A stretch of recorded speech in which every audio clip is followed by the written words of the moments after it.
sounds of the silence that allows for my mind to run around with my ear up to the ground. I'm searching to behold the stories that I told when my back is to the world, was smiling when I turned.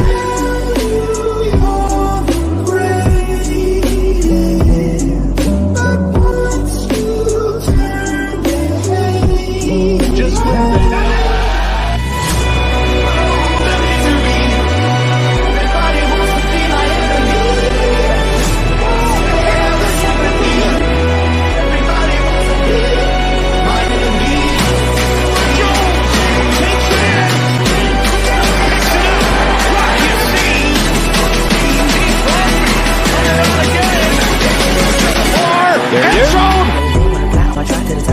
shape, thinking out the box, I'm an astronaut. I'm blasting off a planet, rocking cause catastrophe, and it matters more because I had it now. I had a part of my freaking head to go in opposition, kind of shocking. They running static with precision. I'm automatic, quarterback,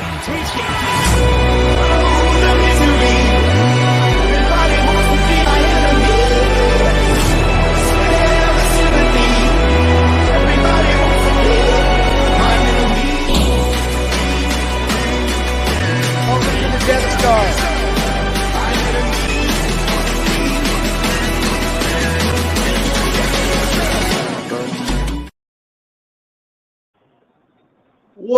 What is good, Raider Nation? Welcome back to yet another episode of our Raiders Wednesday night live show. I'm joined by my friend Dustin as always. Say what's up, man. Salute, Raider Nation. Appreciate you all showing up in the chat, mods, and on here in the panel. And we'll have a few people join here in a little bit. Just got people doing things right now. Facts. Yeah, there should be some more of us on the way to join this great panel as always. So stay tuned for that as well. But in the meanwhile, once again, as always, thank you to Dustin as well as the members of the panel that will show up for showing up to our episode tonight.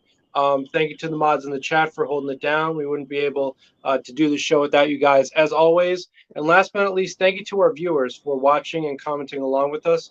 As we begin this broadcast, we got another great one for you guys, as always. Just a quick reminder before we get started, our friend Cortez has posted the various links to all of our platforms in the comments section. So when you get a chance, if you could check out all of those links that he's posted there to tap in with all of our platforms, that would be awesome, and we would appreciate it tremendously in advance. Just so you guys know, of those links, the platforms that have to do with us are obviously the Death Star Report YouTube channel, which we're currently broadcasting to. If you could subscribe to our channel, hit the notification bell, like as many videos as possible, and comment on any videos if possible as well, that would be awesome. Our second platform is going to be the Nation Nightmare, which is our friend Cortez's YouTube channel. Same deal there. Subscribe, hit the notification bell, like as many videos as possible, comment on as many videos as possible. That'd be great as well. Our third platform that we're broadcasting to is going to be the Death Star Report Twitch channel. If you could follow us on there, that'd be awesome as well. And as far as our other platforms are concerned, we also have an Instagram account, Death Star Report on Instagram.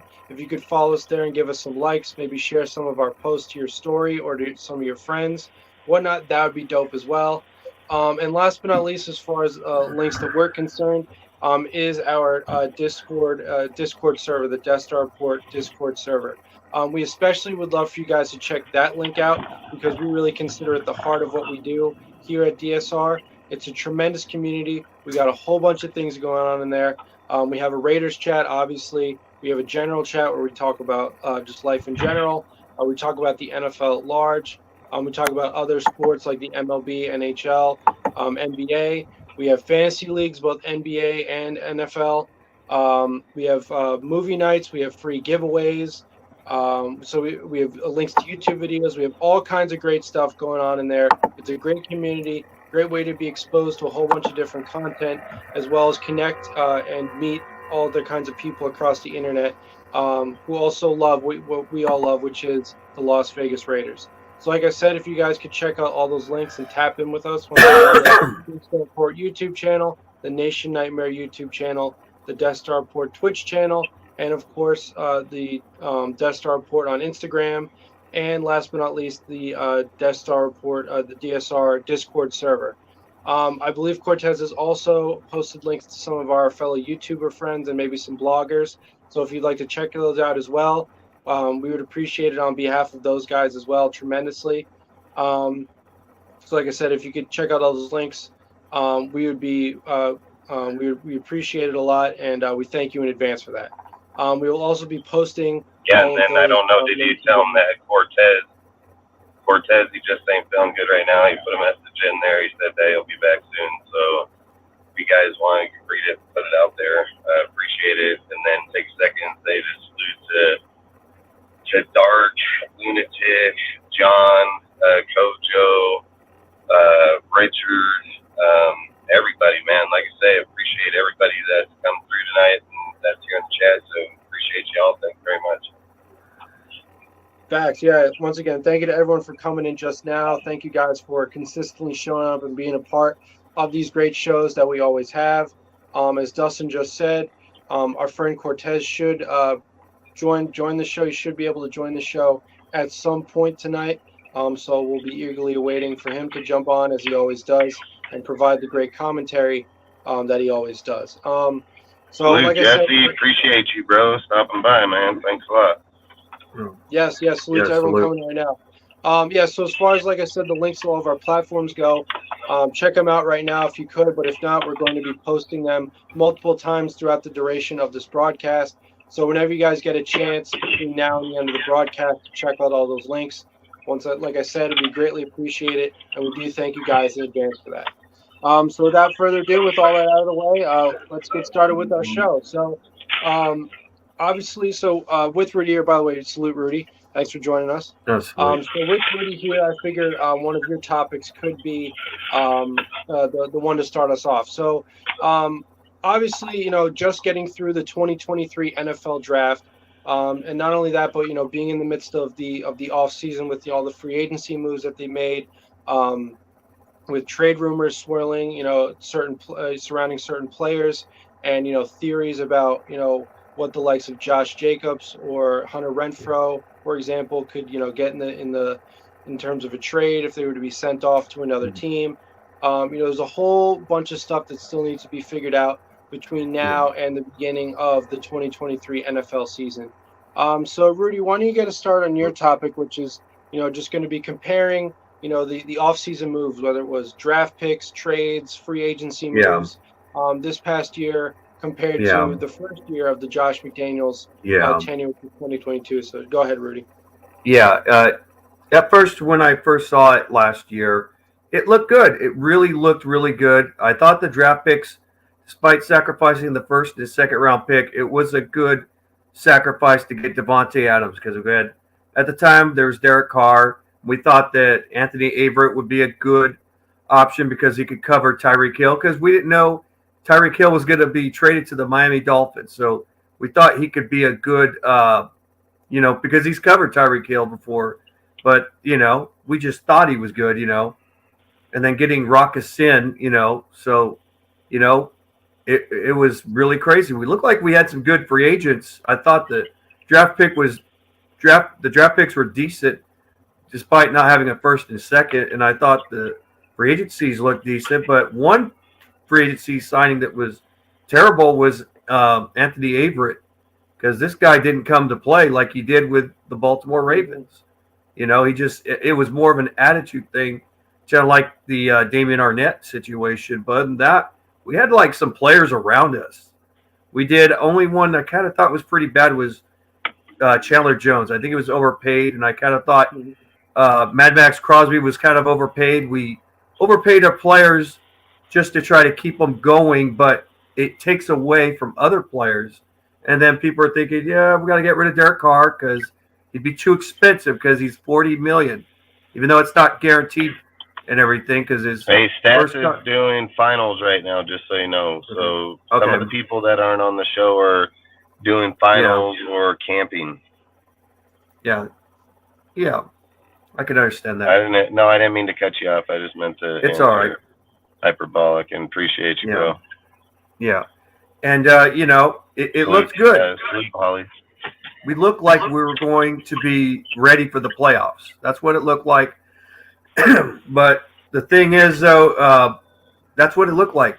And then all of a sudden, it was just players weren't fitting in with each other, with newer and older players. And that, in my opinion, that's the fault of both, mostly the coach and his staff, you know. But then this year, got rid of some players. I think this is more of a rebuilt mode, and I don't believe that we're expected to go to the playoffs at all.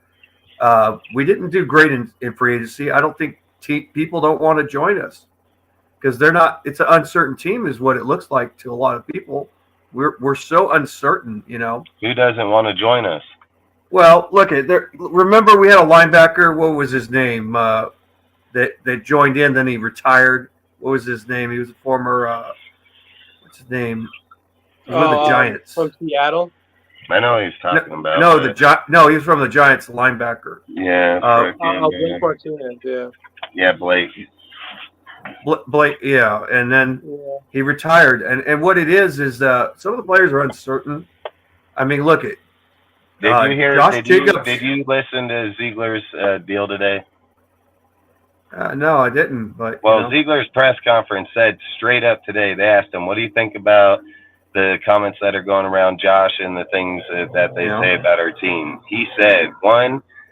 He said, I hear a lot of these BS rumors going around that people ain't going to come to this team. He's like, look at all the people that came here. They haven't had no issues signing anybody. Well, he said they've had no issues within the team or the locker room. He said even through the 3-week span when they went into that losing, even when they were winning, they never had any issues in the fields, never had any issues in the locker rooms, dude. Like, we're going to play that deal here today, promise. We're going to put that on here in a little bit when we get going after about an hour or so.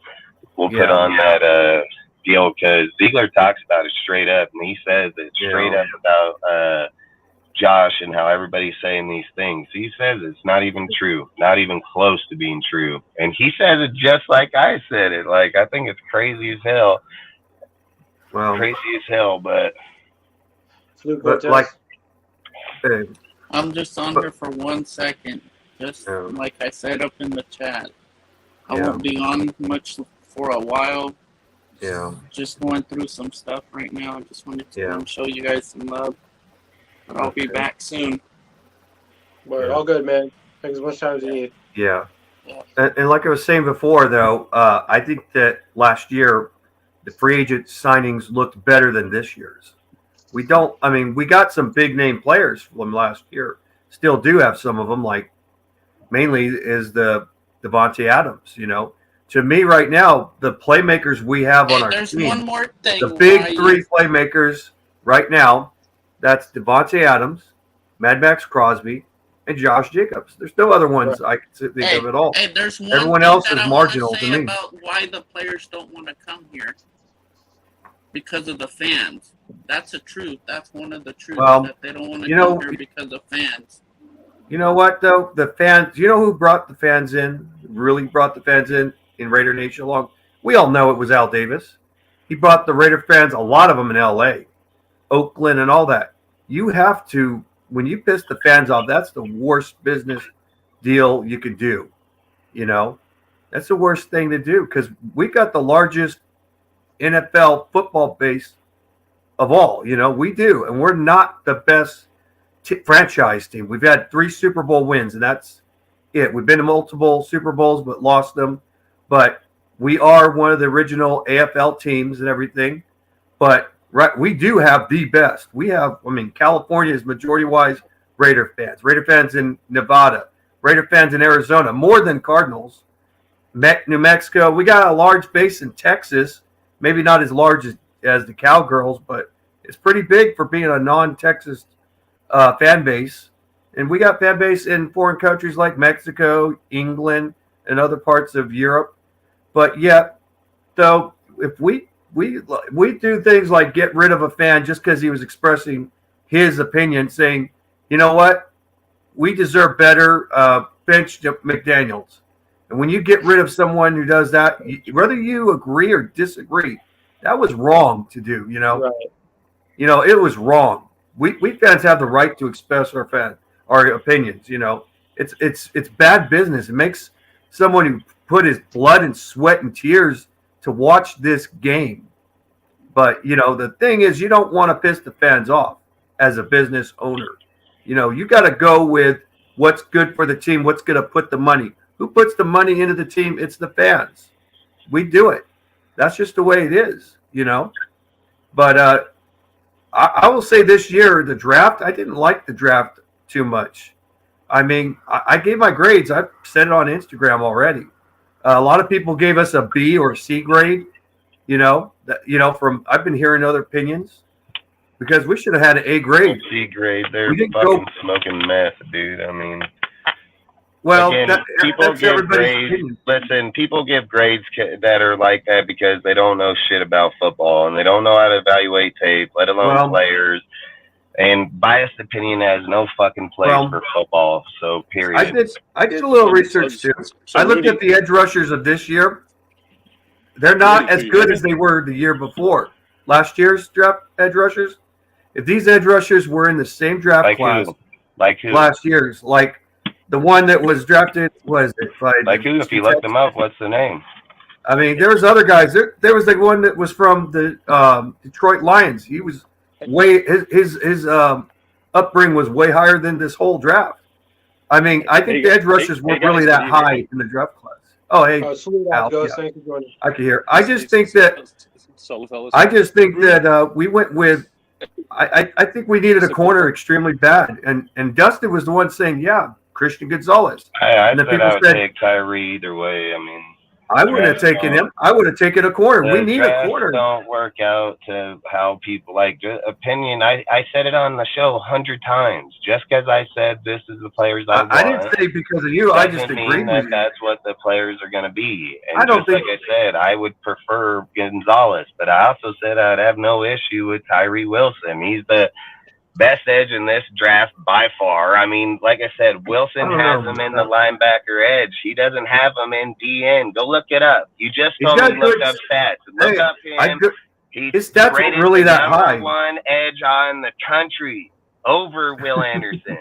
So where are you getting your stats? Look it up. I said edge rushers, though. Right, I said edge rushers this year versus like I said, last year's were way better. Ass motherfucker, he puts and they put up pressures in 13 games. Most people put down 17, dude. He fucked that shit. He puts down when it comes to position players, the stock goes up and down. No fucking dink. The guy is no fucking dink in any way, shape, or fucking form. So, because who do we have for our starters? We got the guy is the best one in this draft. Period. Nate Hobbs the best one in this is going to have to be an outside corner and playing linebacker edge. Let's get this straight. So, what did you get? And who's going to be our on this motherfucker? You either going to stay on the fuck show or don't. All right.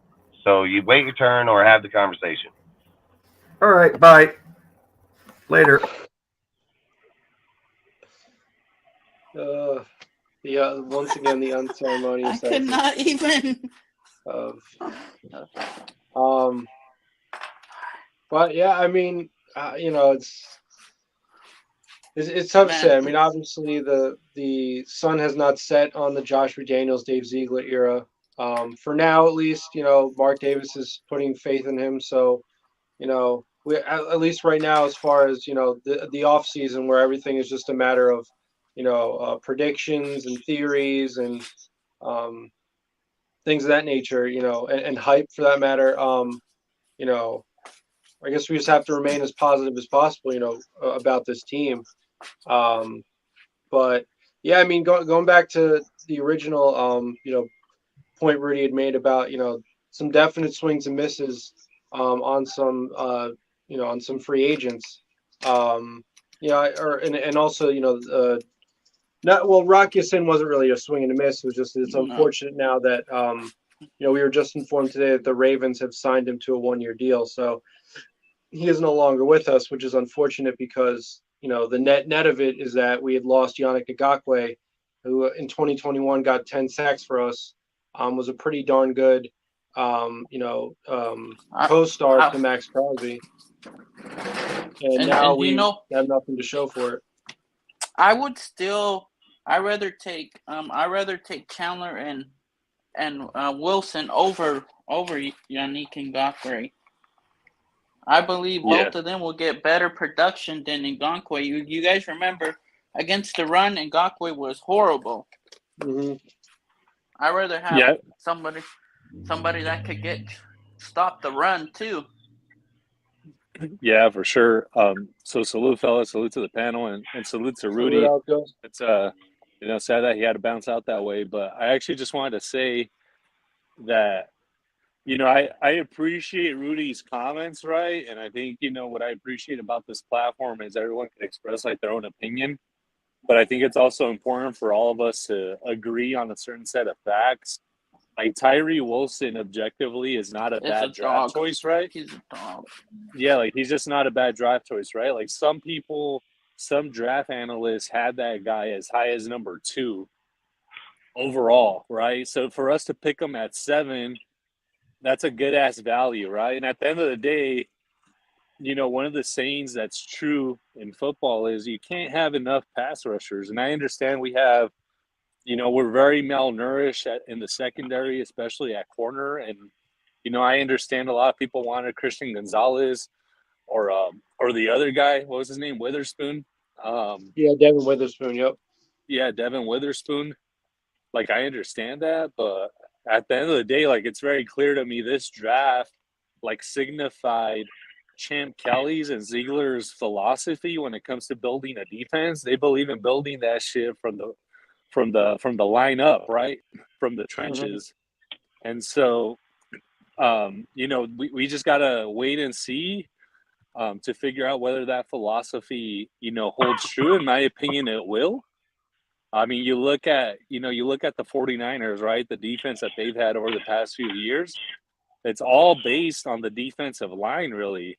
And it makes their secondary look really good, right? It makes their secondary look really good. So I just want to say, like, Tyree Wilson, dude, 6'6", 275. He could play 3 different positions along the line. He could play outside linebacker standing up. He could play with his hand in the dirt as a 4-3 DN, and then he could slide his ass inside as a D tackle. So Ziegler effectively ended up drafting 3 players with 1 pick. So I think it's fucking brilliant, dude. I think it's a brilliant pick. I'm fully on board. For me, like, that shit was like an A+ grade just on the Tyree Wilson pick. So I think he set the tone. I think Ziegler set the tone with that pick. I think overall the draft was a very successful one. And now, as I mentioned in the previous live, on Monday, the pressure has now shifted. The pressure has shifted from Ziegler and the GM spot, right? The GM room over to the coaching staff. Now it's on McDaniels, Patrick Graham, etc., to develop these players to make sure that they're successful in the NFL. So now my focus now is, in my eyes, Ziegler passed the test, right? And now it's on McDaniels and the coaching staff to develop these guys. What do you guys think? Yeah, I think that's a great point, Al, especially that last point that you made about, a GM can only do so much, right? Like a GM can, on paper, set up an incredible team, but it really, successful football happens when you have that passing of the torch from GM, okay, I've set up a team on paper that's supposed to be competitive. Now it's up to the field general, really, the head coach, to put it all together and to actually make sure you win more games than you lose, right?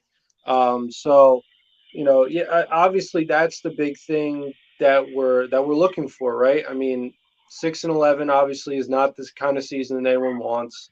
We've talked obviously a lot about, whether McDaniels, it seemed pretty clear to us, was tanking in a lot of ways, and throughout, through his play calling and decision making throughout the season. So you could argue that this year was a wash, but this is year 2 now, right? Like, this is supposed to be, you're supposed to see an improvement in wins, right? Or at least a number of things improving, right? I mean, there are still issues with penalties, which is something this team has struggled with year in and year out. Obviously, blowing fourth quarter leads, but that could be due to the tank. But the whole thing is, you can't be tanking anymore, right? Like at a certain point, you have to say, okay, like this is my team now, because this is now a team that has almost been fully retooled or fully replenished with all kinds of guys that both McDaniels and Ziegler seem to want. So you know this is not the year really anymore for strange sort of decisions like not targeting Devontae at all in the second half. Um, not having Carr throw the ball at all in the second, weird decisions like that. So, honestly, yeah, that's one of the big things that I'm looking for, because we can only talk so much about, in theory, what all these draft picks or free agent moves are going to make, right? Because, obviously, as we've already said, since they've made the pick, the whole Tyree Wilson thing, the point behind that is to put pressure on Chandler Jones. Either Chandler's going to see this move and say, okay, if I don't get my act together, I'm going to get benched. And then, of course, with what we know about, financially speaking, the potential out, being possibly in play next off season, he might say to himself, I'm going to get benched and then I'm going to get released if I don't get my act together. And honestly, and I do give Cortez credit. He did mention it a little while ago that Chandler really is the better player than a guy like Yannick Ngakoue. And I honestly felt that way when we first got him. He was amazing, especially in Arizona, for the Cardinals. But obviously coming off a year that was clearly underwhelming, he was underperforming. You could argue that this is what he needs. And also to your point, Al's Ghost, about how you can't have enough defensive linemen. I would say that's especially the case, when you're talking about a defense that's run out of a 3-4 base, you're going to need every defensive lineman means that much more individually on the field, because you're usually,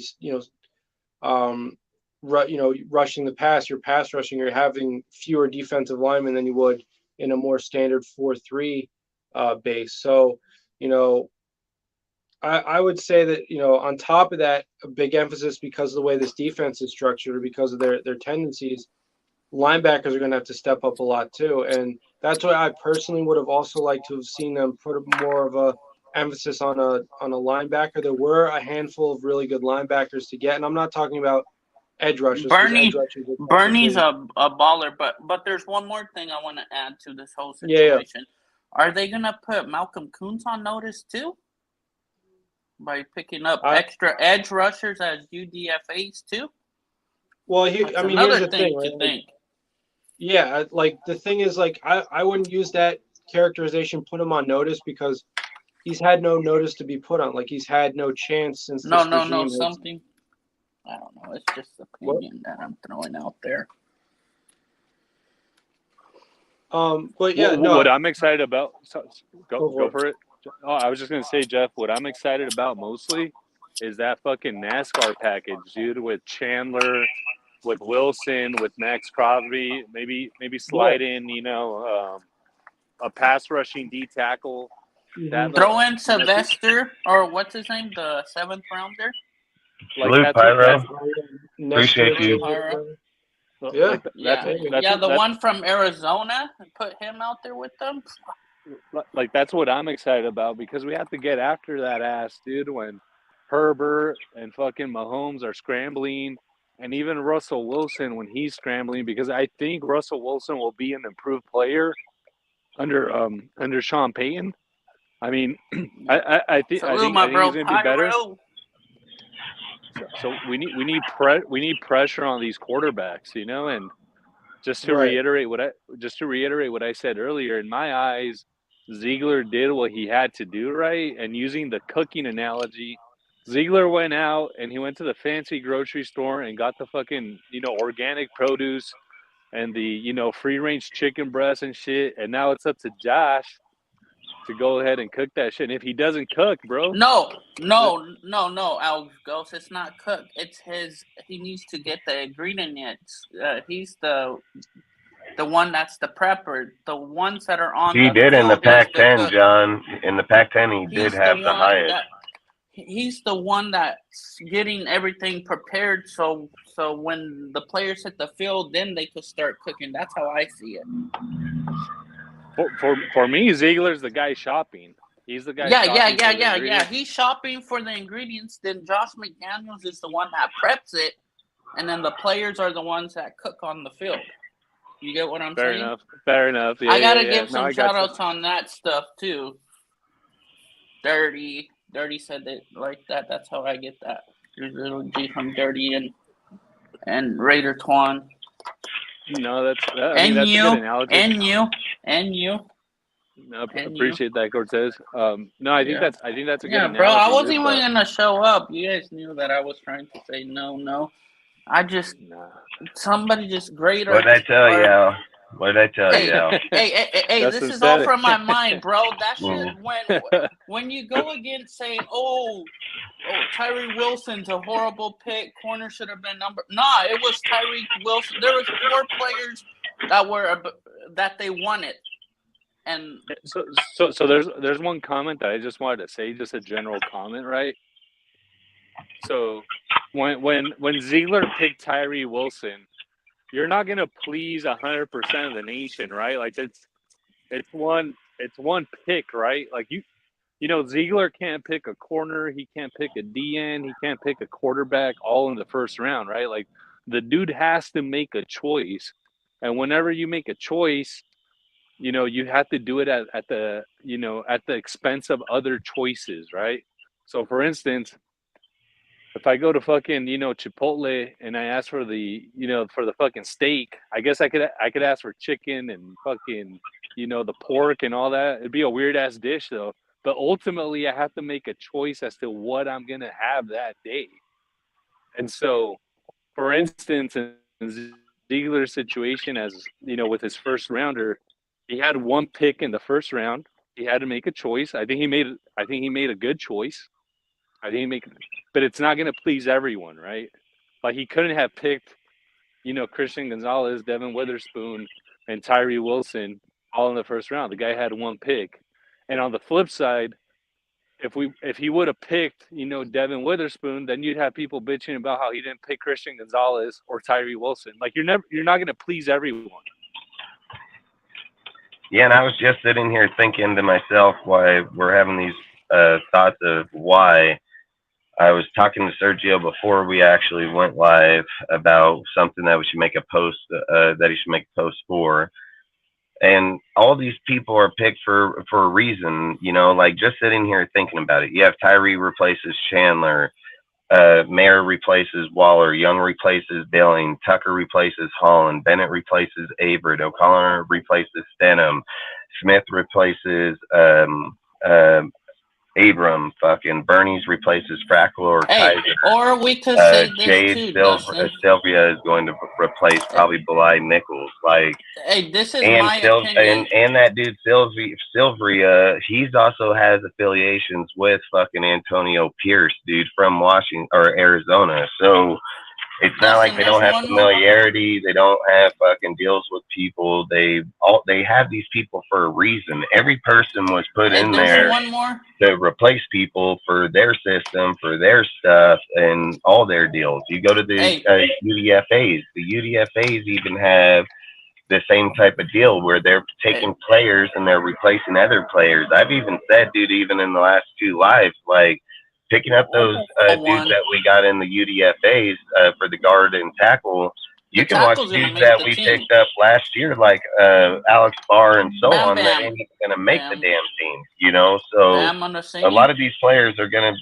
solidify spots here, change players, and then hold their spots here for 4 years. I mean, if anybody watched the Ziegler deal today, they'll see in that press or in like his interview when he was talking about it, is he explains why he went with O'Connell. He explains why they invested in him, and they explain why it's cheaper to go with players like him for the next 4 years, learn him his system, go through the deal, have him on a cheaper contract than it is to go to free agency, pay for quarterback, have him not know your system, and take the time to invest in him in to learn your system, and then probably still not. Where if you go In the draft, you get a guy for 4 to 5 years. You can teach him as much as you want for the first few years, and then if you need to use them, you use them. If not, you're not. I've said it. It's not like Dustin, this O'Connell's going to come in here and just be a starting quarterback. I don't think that's the intention. Dustin, this is my opinion too. I think the intention is that they were only got him to replace Stenham, and if he works out, he works out. Period. Hey, Dustin. So this is my opinion for Trayvon Merrick. Chris is gonna push for that job. That's just my opinion because we replaced Abrams with Epps. Epps is Jonathan Abrams' replacement in free agency, and like Chris Smith is gonna get the field to see the field, but it may be the 3 safeties like we've been talking. How Patrick Graham loves to run the 3 safety sets. We're gonna see Chris Smith out there too and Chris Smith's a dog, Dustin. He was projected to go in the 2nd round and fell to like the 5th, wasn't it? Well, the 5th round? Cortez, some people are saying that Trey Tucker is Renfro's replacement. Some people are saying that shit. Oh, no. Fuck, Yeah, I'm said tripping. that Ziegler said in the deal today that he is Trayvon Moore. Ziegler said in his interview today that he's going to use Tucker as an inside receiver. He's not just playing slot. He said we got Tucker for playing the special teams, to play in and out and fucking play deep down the field. He can take the top off the teams. Like he's not just using them inside the slot. There's nobody. It's gonna be hard to double team us because you're gonna double team.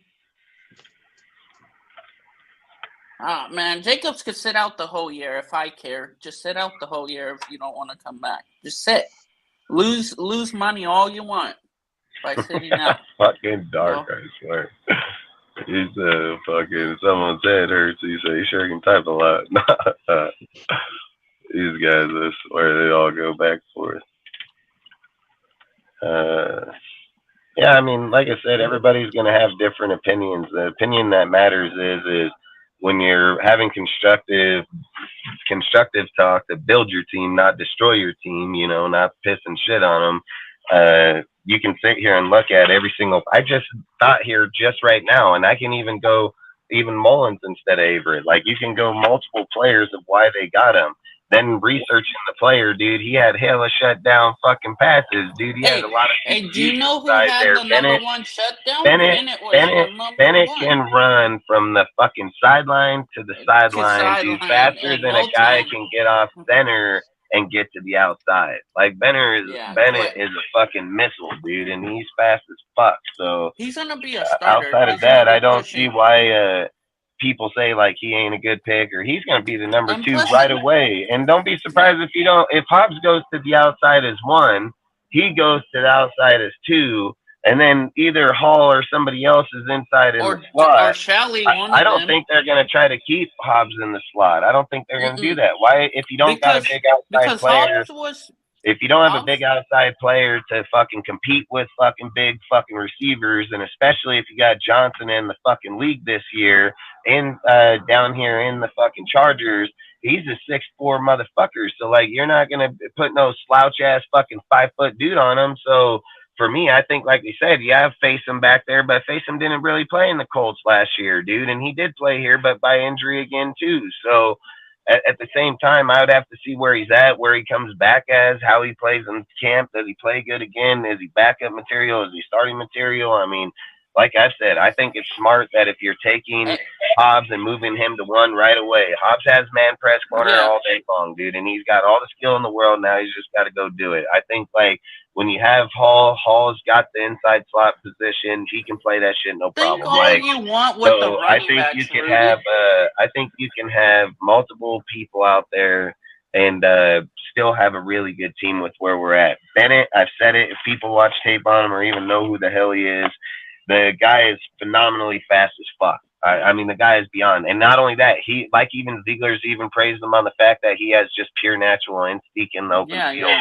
That when he's in the field, he recognizes ball movement, recognizes plays. And always he has a skill set that nobody even, that very few people even have. So, again, if people knew and talked and seen him, you'd see why these people Young is a fucking killer, dude. I don't know why people think the guy is not good, dude. The guy had just as high a rate as fucking Jalen Carter. Go look it up, dude.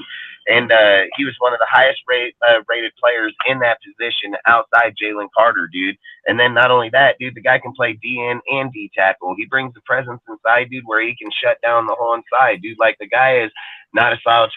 I saw some tape on him today, Dustin, and everybody sits here, and I've heard people just talking mad shit on the guy, and I'm like, man, you don't even watch the dude. You don't even see how he plays. He played with Will Anderson and him sitting in that front with Will behind them. He dude. would clean up for Will Anderson. That's what I like too, Dustin. Him on the edge, he puts his arm. Hey, Cortez, put the link in the deal. He Kojo said he'll join right now.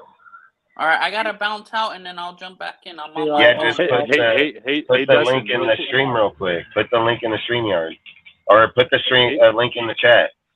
Or can you do that, Jeff? Or you want me to? Yeah, I got it. All right. I'm on my phone right now. Quick comment on Young. I'm also a firm believer, fellas. I'm a firm believer that pedigrees matter. It matters where players come from, right? You have Young who's coming from Alabama, which is obviously one of the blue chip programs in college football. Like that shit matters. That shit carries weight. It's not like we got this guy from some like D2, D3 school. Like the guy played, alongside Will Anderson. He played against top competition. He had a high pressure win rate. The guy has flexibility in playing outside and inside. And I think that's probably one of the hallmarks of this draft. If you step back and just like analyze each of the picks that Ziegler made, he picked players who are very versatile, who could play various positions, right? And ultimately, only 53 guys are going to make the roster, and I think only 46 suit up for game day. That's not a lot of players, right? So when you don't have a lot of spots, you need guys who could have that flexibility. Yeah, multiple positions. Yeah, exactly. Yep. So each of these guys that hey, Kojo, the link's in the chat, bro. So each of the if anybody wants to come on, you guys can join up. Just like I said, anybody can join up. But sorry, Alex, you can go, man. No, I was just going to reiterate. Pretty much every player that Ziegler drafted, or even the undrafted free agents, like those guys have positional versatility, which is really important in today's NFL, especially because, well, number one, only 46 guys suit up during game day. And then number two, like the thing that's inevitable in the NFL is injuries, right? Like guys are going to get injured. They're going to get banged up. So you want guys who could, flex positions and do different things. So I think Ziegler knocked that out of the park by identifying players that have that positional versatility. Yeah, what's up? Salute, bro. What's up, Kojo? Salute, Kojo. Thank you for jumping on. Oh, yeah. Appreciate it, man. Nothing, bro. Just Kojo was good, dude. Not much, man. Really. Enjoying listening to Raider content. Man, bro, I'm just happy overall, bro. Like, me and Dustin very highly on this draft. I think me and Dustin gave it an A+. And all of us, even Al Good, and there was another thing I was going to say, too, is like, so when we stopped at Bennett, then you're looking at O'Connell. People look at I don't even look at the dude. I think he's just irrelevant for me. I think he's a player that's just going to sit back there and develop. So to me, I don't even look at the guy. But when you're looking back into Smith and Bernie, dude, and then frickin' Jade, I mean, those last three, Smith can probably even be a starter out on the field because remember playing three safeties out there in rotation because Epps is going to be playing safety box linebacker. So at the same time, you can have him over the top of them. So again, they picked all the way. What is that? Into the 5th, 6th, 7th. So in the 5th round, you got a starter that can start this year. And people are saying that draft bad. Like I think that's crazy. Bernie ain't no slouch. The guy was a safety turned linebacker, and he started last year. He started last year in the linebacker position in Florida, made the transition, gained the weight, started the whole year, and played at a very high level. So it's not like the guy is any slouch, and that's the guy in the 6th round. So I don't know how more. the hell the draft is a bad draft. I mean, Jade's got massive presence on the inside that can close down the inside. Bly Nichols never showed up last year. This dude shows up and be able to take over the 5th rotation. And going back to the 7th big rounder, body piece. So I don't know why people Dustin, say the draft is a bad draft when you have value in every single spot of the draft. It doesn't make sense. So I'll respond. I'll respond to that real quick. Dustin, you know why I really like the 7th rounder? That guy will talk shit to you. There was a clip of him talking shit to somebody saying, I've been busting you up these last 5 years. That was over at the Senior Ball that he was talking smack to. What's up, Sister Holly? Hey, salute. It's going good. I just had it. You guys know that I wasn't going to show up, but I had it to come talk because some people just don't get it. That just think our draft. This is the best draft that we have had in how many years? And 2 decades, or less than 2 decades. It's the best draft since 2014. The 2014 draft was actually really good. Yeah, Hyperbolic makes a good point in the chat. Hyperbolic makes a good point about Ziegler said that in the deal today too about why he wants versatile players because he wants to cause confusion against other people scheming for our team week to week. They can't just plan that the dude's going to be sitting there.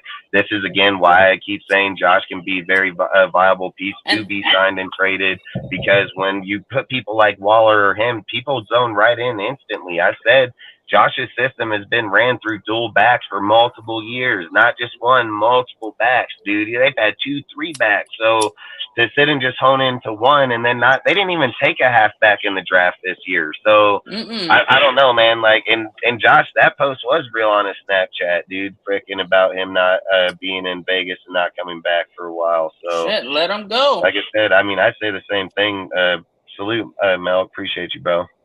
Absolutely. No players above the shield. No players above the shield. Yeah. No player is above the shield.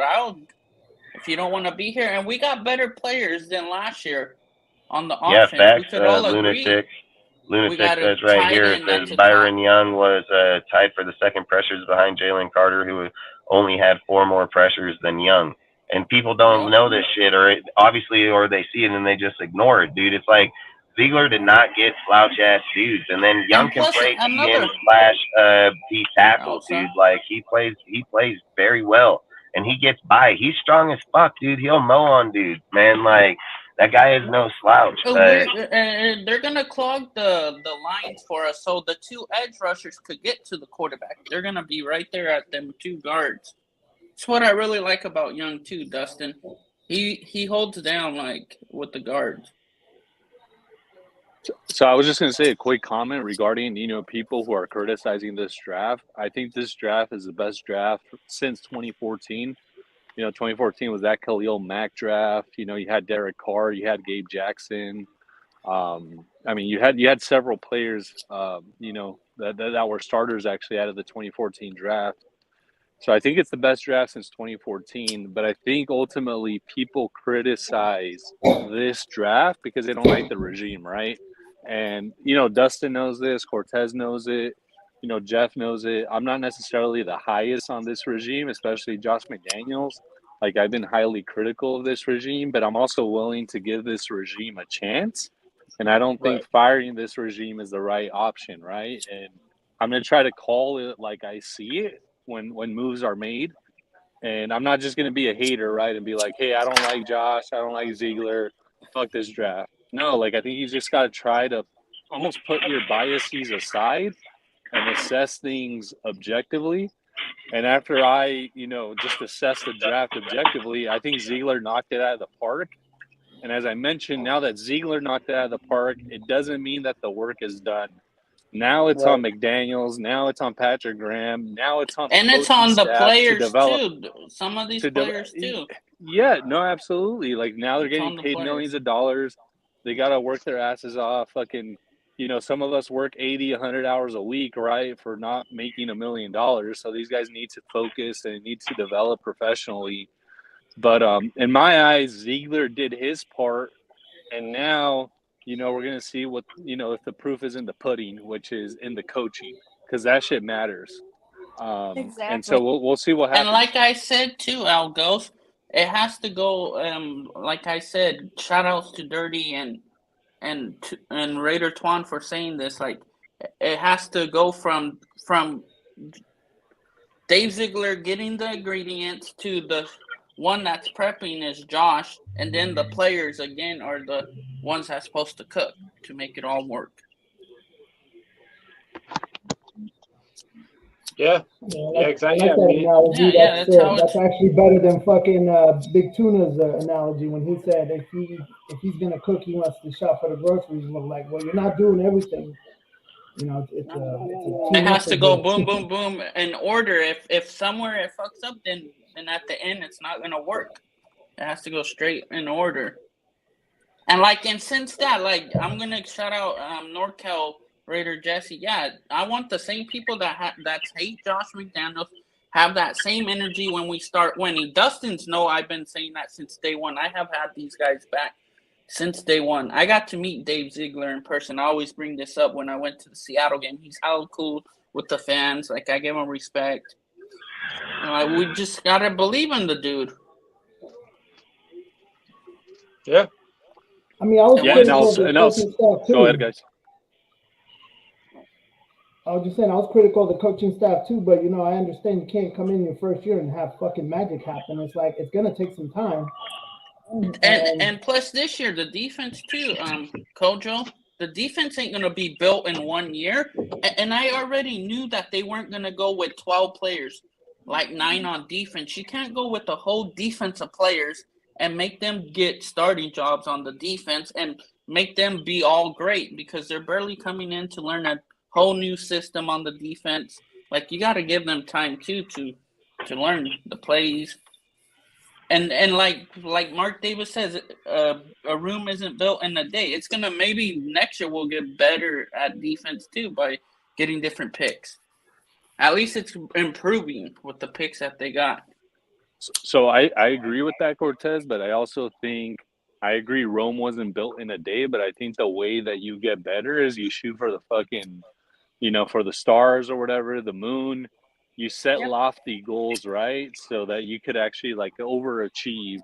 So I hope that the coaching staff gives these players the mentality of, we're going out there to kick Mahomes' ass. Like, we're going out there to kick the Chargers' ass. We're going out there to dominate the division. Like, we're not out here just to take and there's one more thing that just a second, Cortez. Right. Just a second, Cortez. Like, I don't think the mentality should be, hey, like, we're just here to take one step forward. Nah, we're here to take fucking leaps forward.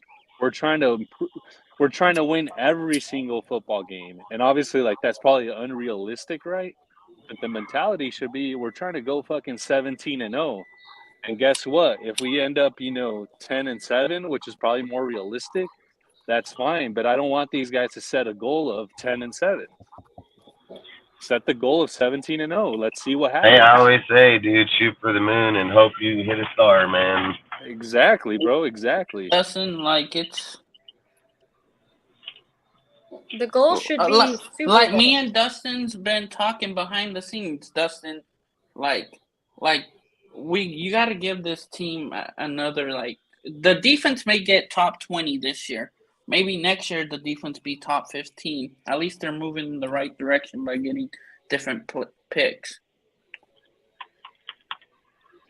And the only one that I had was O'Connell, the pick, is where we traded up. I would have took him in the 5th round, not the 4th. But quarterbacks were on the run, so like, then I agreed with the pick. That's the only one that I criticized.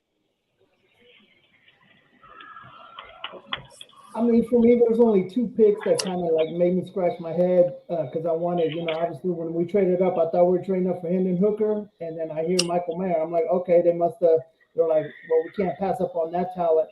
And then when we drafted Tucker, we already have 12 fucking wide receivers. I'm like, why the hell we draft another wide receiver when we need another corner? But whatever, if they thought that was the best pick at that round, then whatever, I'll go with that. But overall, I give this draft class an A, and I don't care what anybody else says.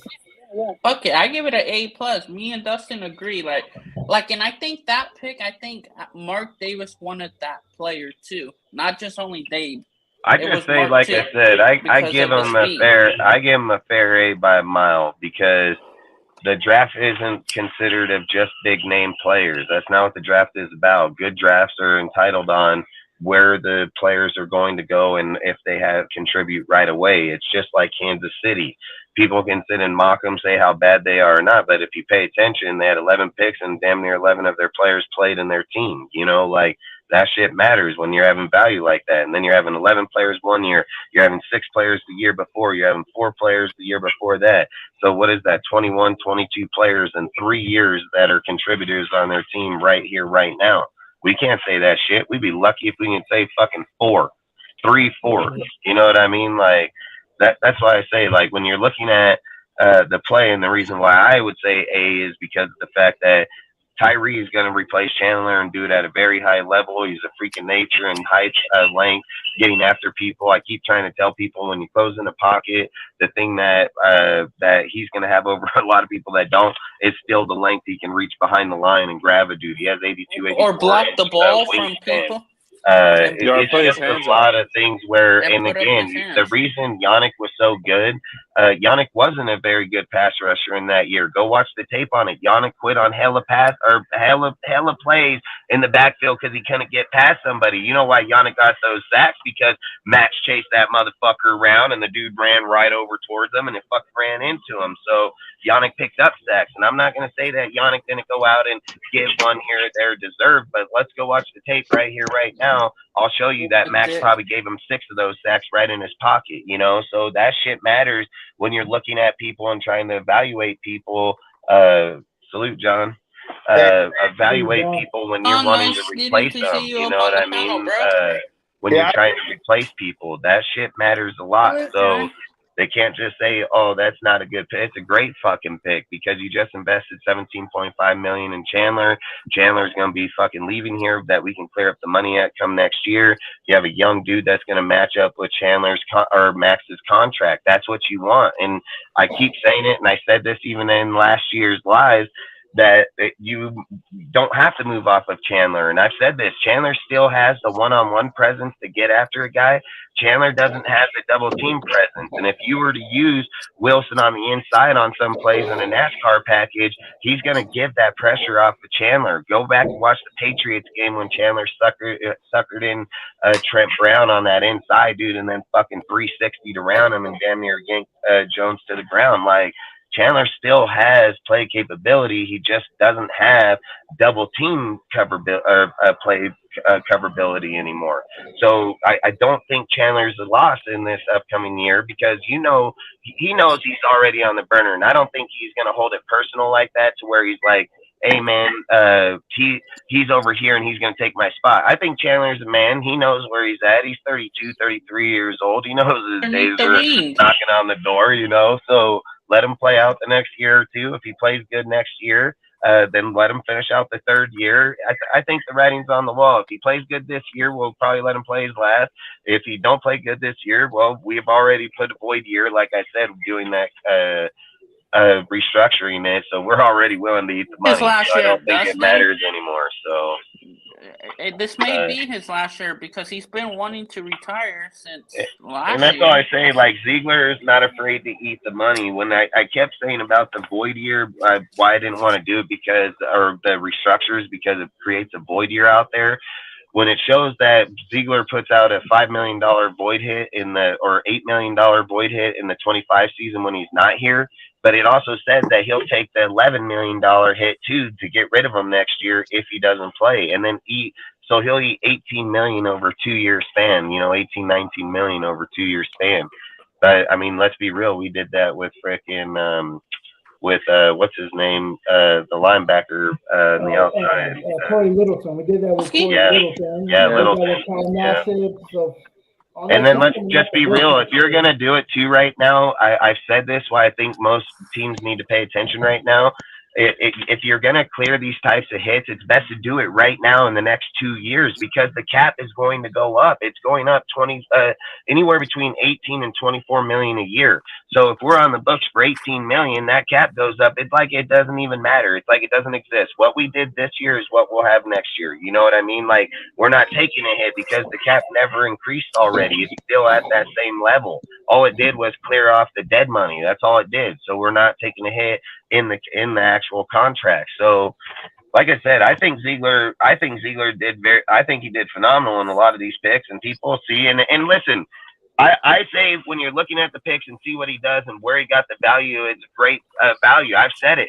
But yes, 100% right. They still have to go out there. They still have to produce. They still have to go and get developed and learn the fucking terminology and so on. It doesn't matter how smart or where you come from or what school you come from.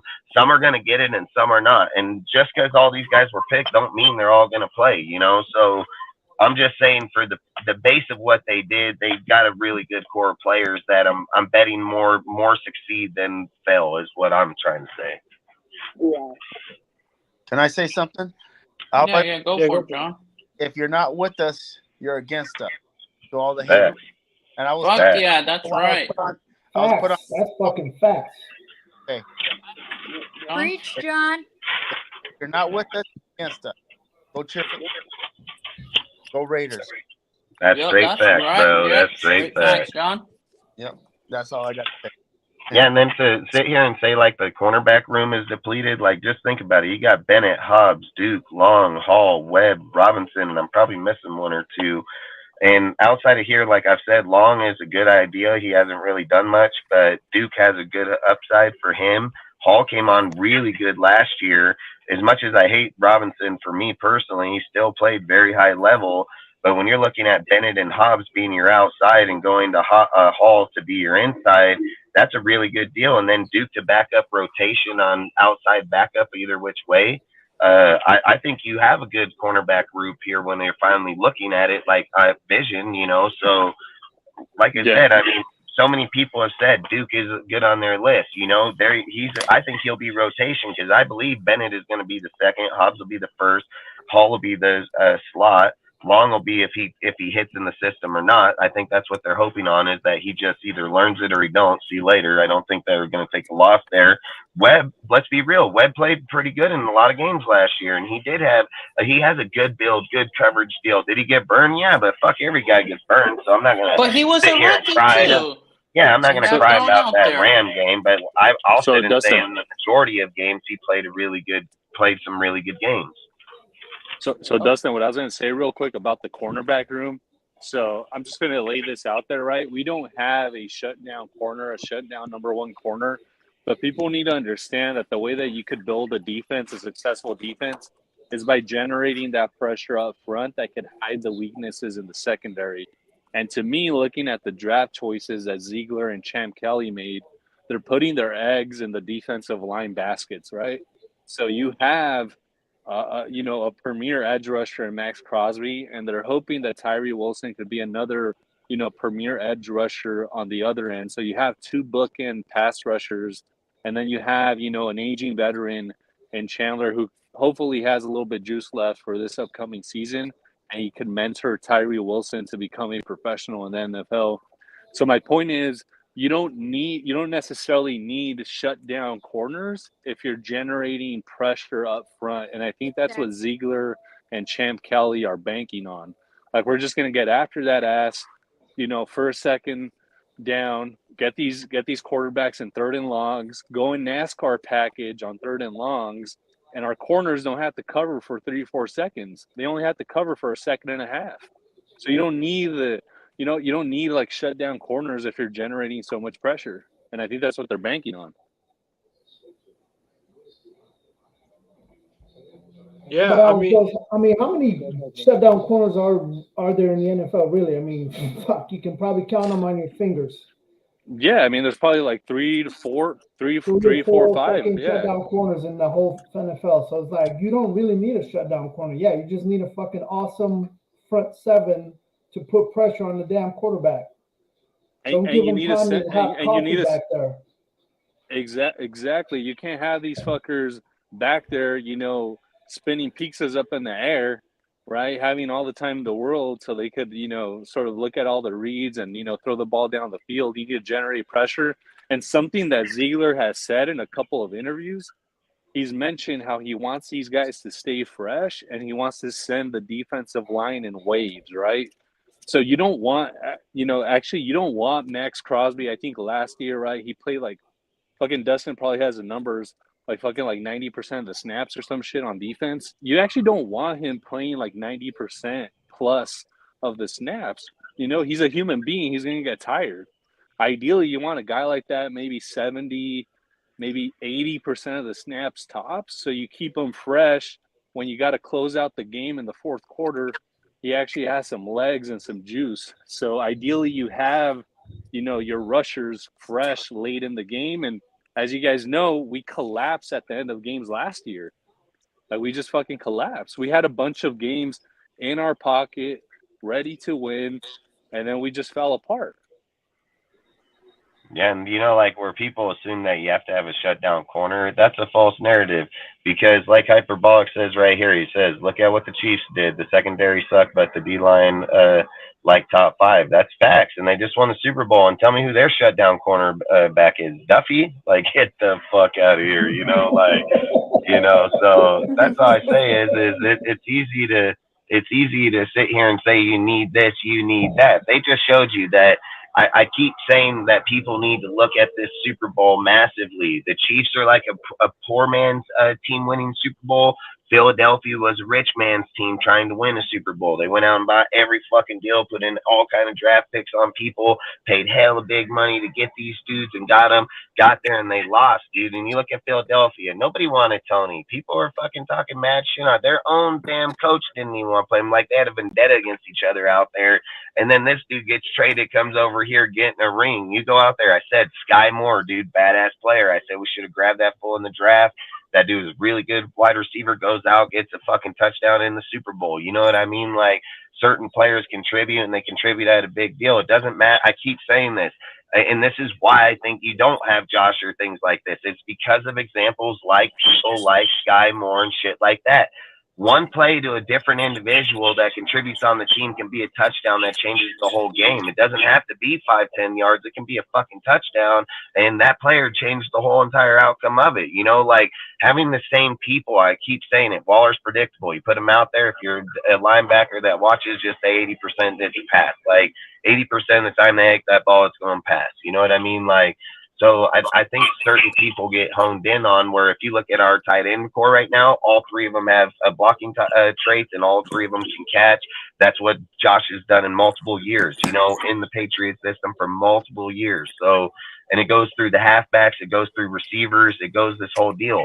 For anybody to sit here and say that the team was better last year than this year, that's bullshit. That's bullshit. Bro, they're better than this You have year. people like Max fucking Hollins as your second wide receiver and No Hands fucking Cole as your back, dude. Like, no fucking way that team's better, dude. Like, sitting here just looking at players sitting on the bench, never even take a snap over here, but where they've played and what they've done already far exceed damn near everybody over here. Hollins is a great gunner, but great special teamers. I said I'd sign him in a heartbeat as a 5. I have no problem as a 5, where he belongs. But to sit there and put him value at 2 and then say that's the value you're setting your standard at, I've said it. You're setting your standards so fucking low and your expectations so low because you're saying 7 wins is winning. That's not fucking winning. That's losing, man. Like, you have to have 9, 10, fucking 11 wins to be winning, dude. Like, that's a winning fucking season. To sit out and say 9 and 8, I don't really want to go be like, yeah, I won on that, but fuck, that's winning. Like, that's not losing. Fucking if you go 10 and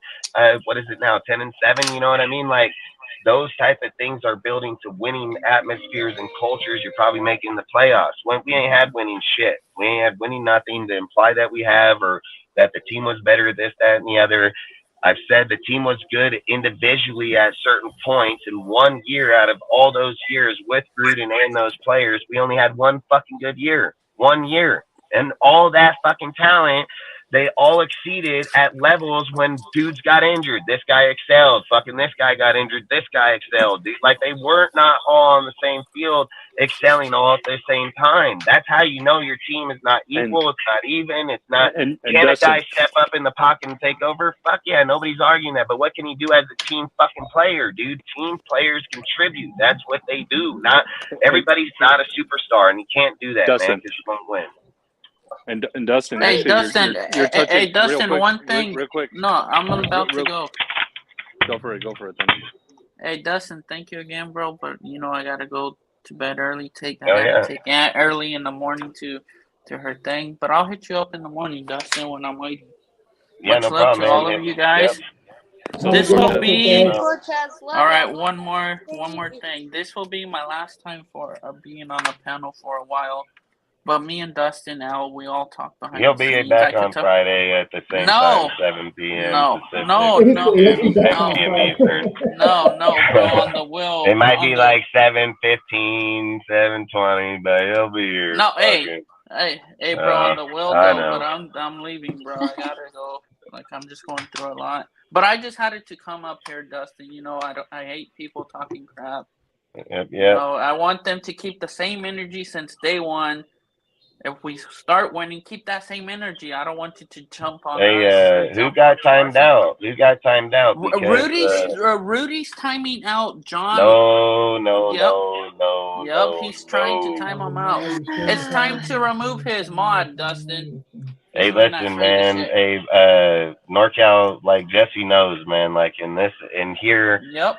I've always said on my platform, nobody gets silenced, okay? You come here, have all your opinions. I don't silence anybody here. I always say bring the smoke, bring the heat. No problem, bro. If you can't take it, this channel ain't for you. If you're a mod, you obviously got the mods because I trust you. I gave all the mods to everybody again. So, again, like I say, me and Jeff sit here. Jeff is usually more times not commenting on the deal. He'll comment through that deal live, but I can comment through the same thing. I just say, like, don't take something and then, take it for granted, man, because it's going to get taken away. So have your debates. If you can't figure it out, just leave, come back tomorrow. You know what I mean? Because if you start timing dudes out over shit, that conversation, I've always said there's only two things here that are going to get people kicked or banned. It's talking about people's family, kids, or fucking outside of that, it's really proud of how I am, period. Just stay football based, and outside of that, if you can't do it, you can't have the mods. So, hey, one more thing that I could say, Dustin, because I'm a real Warrior fan. Shout out to them Lakers. We got you tomorrow. I give you that game. What one is it? For what? For game one. What? For game one, you remember? I didn't even watch the game, last night's game, but shout outs to them Lakers, but they're not going to win. But they're not going to win game two.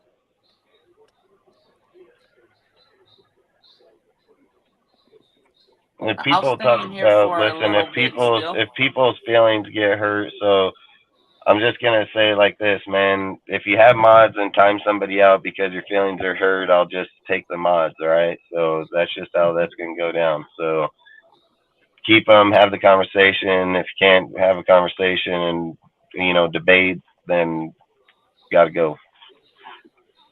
Yeah, freaking Jesse's mods on everybody's chat. Jesse's and I mean, mods are for privilege, man. I've always said mods are privileged to let people. I've always said we don't have membership shit here. A lot of the people I go give mods to are people that obviously are here to support our place. I give some people. There's two different sets of mods, obviously, where some can control more than others. I say, like, if you look at Jesse, he'll have probably higher deal because he's been doing it for a long time. I've said I appreciate everybody coming here.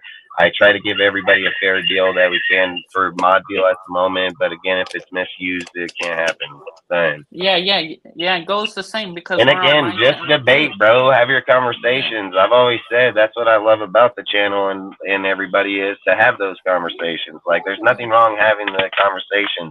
If a guy says go join another team, let's be real. You're jockeying Derek Carr being at the other team. I mean, so there again, if you don't want to have the affiliation, don't affiliate the fucking cause. So it's just like I tell my kids, don't put yourself in the wrong place at the wrong time and then say I didn't mean to be there. You were there. Fucking facts. You were there. So tough shit. Now you got to pay the consequence. And you shouldn't time somebody out for a difference in opinion. I don't do that even on here. There's only. Yeah. I don't even do that in my show. Hey, you know, like that's the thing. Dustin, like it's ours, but I don't even do that to nobody. You know what I mean? Like straight up. I don't even think I've done that to one person here yet. Hey, do you remember the other night on my show? I think it was Thursday. You remember when Circus was like, "Oh, Lakers," and then I just fucked with him. I think you were in there too, Holly. I'm like, "Oh, I'm gonna block you or kick you," but I don't. You told him I'm gonna delete your comment. You told him I'm gonna delete your comment and block you so you can't type. It's just the love, like me and fucking Circus. He's been on my panel. We're bros, like. Hey, Jesse, I've been giving him shit the whole time, bro. I told him we were going to go in their house, get that dub. This fool told me, you ain't coming to my house. We're a different team, bro. Playoff. Hey, there's one thing. You guys are not sweeping us. Fuck the Lakers, too. They're about to lose. Oh, man, if we sweep you. Fuck the Lakers. Getting paid. Salute, Ozzy. Hey, bro, it's up in the chat if you want to pull up if you're not busy. Salute, Ozzy. Ozzy. Up in the chat. Hey, do you want to drop it one more time, Jeff? The link? Yeah, I just say, man, come here, enjoy conversation, enjoy that you have a place to have that conversation at. You know, that's the thing I think a lot of people take for granted is you can think inside your head by yourself all these fake conversations you want to have with yourself, but it's always better to be able to come somewhere and have an intelligent conversation with other people. Point view. If you go out and attack, you just ruin that. So then you don't have that platform no more. That's why I say people destroy a good thing by just opinion. Have your opinion. That's what it's for. You know, like I've always said, and I even was talking to Jeff about this before the show. Like you should be able to come here, debate your shit. You can be a little upset, leave, come back tomorrow, and have no issue. Like John thought I was mad at him. He didn't come by for a little bit. He showed up about a week later or so. He got a little mad, started saying shit in the chat, and I stopped this deal and said like, "Hey, bro, like it ain't like that. It wasn't like that. We just in a fucking debate, bro. It's no hard feeling because it's not. I have zero hard feeling, and nor should anybody have that. Have your debate, get it in, get it out, and then be welcome to come back again. But you get to those points where people are just going to hate you or not want anybody. And this goes for anybody. You know what I mean? Like then you have nowhere to be. So I don't think it's a good idea to do that. You know, I'm just saying you do whatever the hell you want. I just don't think it's good. Just send them to Black Saturday. If they got it. Yeah. go to the Black Saturday group. Facts. Yeah, facts. Man, bro, much love to John too, man. I like that's why I like our panel. Like we could all disagree, and we're still brothers and sisters at the end of the day. If we disagree, we still come like the next show and just chop it up with each other. We don't hold hard feelings that's how it towards should another. be. Yeah, that's how it should be, man.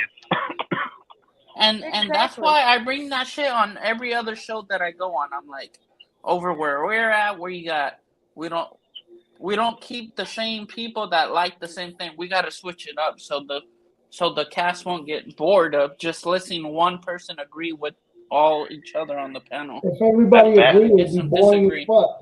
Yeah, hey, me and Cortez are in like rival week this week, bro. Big time. Fucking rival week. And then if we make it out and the Heat make it into the finals, then me and Taz are gonna be in rival week for that week. You know, like that's what's fun about sports. I love sports because of that, dude. Like, listen, I've been so pissed off at sports and have my best friends in my house, dude, talking shit. I literally get up and be like, get the fuck out of my house, motherfucker. Like, straight the fuck up, you know? Like, I'm passionate as fuck about sports, dude. And I mean, that shit'll get you pissed, but they're still my best friends, still in my family, still blood, you know, family. So I've always said you're going to fight with your family, but there's no reason to spit on them, man. You know, like I've always said, just get your debate out, fucking go on, have your day, come back tomorrow, man. So do you, you know, do you. I just suggest not to do that.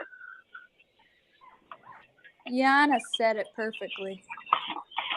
After my team lost, that guy asked him about failing this year, and he got mad, and then he was like, it took them it took us 50 years to win another ring. So I mean, it's not a failure. It's Hello. Go, Holly. Yeah, look keep at going, that. Holly. That's awesome. Yeah, that's his mask and everything. Hello. Hell yeah. I'm wearing Cortez here. Yeah. Fuck, Yep, bro, get he's that there. shit out of here. Cortez, guess what? Burn that shit. I'll burn that jersey. Hey, Fuck let's go. LeBron. Let's go. LeBron's a bitch. Fuck Man, I had the word. We're beating your ass right now. Oh boy. Oh, I enjoy this so much right now. Hey, hyperbolic. Hey, Rudy knows this. Okay, me and Rudy have been in depth conversation over this Patriot shit. And yes, he does have he fucking hates these fucking guys so hard, bro. Like, it's not even funny, dude. Like, so it does. And then it comes with the drafts and everything. Like, you make such a valid point on that one, because me and Rudy have been in depth conversation over that topic right there, man. So I'm trying to get on my freaking computer right now so I could see. I go in debates with him too, Dustin. Like, bro, he's lucky that I didn't go off, bro. Like, he was talking so smack, and like, that's the thing that I don't like, Dustin. Salute, He Omar. blocks me. Hey, He Omar. blocks me out of his Instagram, but runs over there and talks smack about me. But I can't go over to defend myself because he blocks me. Salute. Again, I mean, let's not make this night. No, go. Talk about our team. Let's do that. Yeah. I've always said, like, this place is not drama. We're not here for that shit. Like, Nah, put bro, your piece like, out this there. is- Let's talk about it. Let's talk about our team. Like, listen. I've always said I have no issue with the dude that I want to bash the team in a negative way, but where's the structure too? You can't just fucking knock it over, shit on it, and not build it up and leave it there, dude. Like, you can't do that. Like, if I go in somewhere and knock something over, I'm gonna clean up the fucking mess. I'm gonna build that shit back up, put down a fucking cement floor, put up fucking walls, or put up beams, put up a truss, put up a fucking frame. Like, that's what I'm gonna do. So I'm not just going in and fucking negative my team the whole fucking time with no structure behind it. You want to bash it? Tell them how you can fix it. You want to have some criticism to make it better. Don't always just have the negative. There's nothing worse than just having all negative feelings and thoughts with no fucking positivity whatsoever. What did I say in the last show? The last show I said I feel like there's dudes out there that are here to penetrate our organization and just negativity. One sec. I'm trying to get on here. I'm trying to get on my computer. What's good, my boy Ozzy? What's good, my bro? No, Ozzy. What's good, bro? Hey, guys. It's a full house tonight. Shit. Yeah, This is a good house right here. Damn. I was gonna run off until Yonder came with that sorry Lakers stuff on, so now I can't run. Your ass right now. We're beating your team's ass right now. I wouldn't say that. Go for it. I could say what I I want. appreciate you, Richard. Man, anytime, man. Hey, Get charged up, come back. Richard. All right, bro. Have a good one, Richard. We'll talk soon. Your team is confused right now, Cortez. I just think, like, if we look in... I kept on moving the YouTube back, bro, that day. I was just busy when I was in live. I wasn't here for Rudy. I never had a problem with him, so I don't know. I don't know what happened. Just remember, Cortez, if you guys don't win tomorrow, it's you can wrap it up. If they don't win tomorrow, it's game over, bro. We're gonna win tomorrow. I got faith in my boys. They're gonna bounce back in game 2. I don't believe that. Once they come back, we're taking game 3. You guys could win game 4. Cortez, I believe it when I see it. Yeah, believe it when you see it. You guys got lucky with the Kings. You guys got lucky with the Kings. It was tied 3-3. The last time I paid attention to basketball, the Orlando Magic was good. Yeah. Was that when Dwight was there? Yeah, that's when they had Callaway and whatever. Yeah. 2009, 2010, somewhere around there. Yeah, around. No, earlier. earlier. 1990s. Oh, Oh, really? you yep. talking about that Magic team with Yeah, Oh, that? Penny Listen, Hardaway. back in the day, that shit was crazy. Shit was good. That's the last time I was watching basketball. Wow. Oh boy. Hey, Dustin. Before I I gotta was get back into it. I born. gotta be honest. Hey, I gotta Dustin, get back where's into the basketball. herb at? Where's the herb at, Dust? Don't know, man. Oh, one sec. Let me log in here again. Yeah, when I think about it, it makes me feel like an old fart now. Like shit. Get old. Hey, bro, you called some of them picks, Ozzy. You were on them picks. Yeah, just try and think about it how Ziegler would try and think about it, really, to be honest. Hey, so now, like me and Dustin talked about this offline. Now a lot of people know how Josh and Dave Ziegler do their drafts. So next year when we do mock drafts, we don't got to go for our players. So we go for the players that they love or like they like. Jesse. We don't go for the players that we really like that we think would fit the system. Just do how they do. So I see it. Like on Isaiah Simmons. Oh, my bad. Go, Ozzy. No, go ahead. I wasn't going to say. I was just going to say, for me, like, I like Isaiah. I think he's a natural athlete in multiple positions, everything like this. The only problem I'm going to have with him, like, for me, I would prefer Queen, and this is the reason why. Ziegler made a big point about this in this. We're going to watch this interview here in a little bit. Once we get past, like, 9 or so, we'll do this interview because it's going to block the channel while we're doing the interview, so we'll just do it a little bit after that. But it'll unblock it once we're done showing it. Yeah, one more. Long story short is he talks about things like this.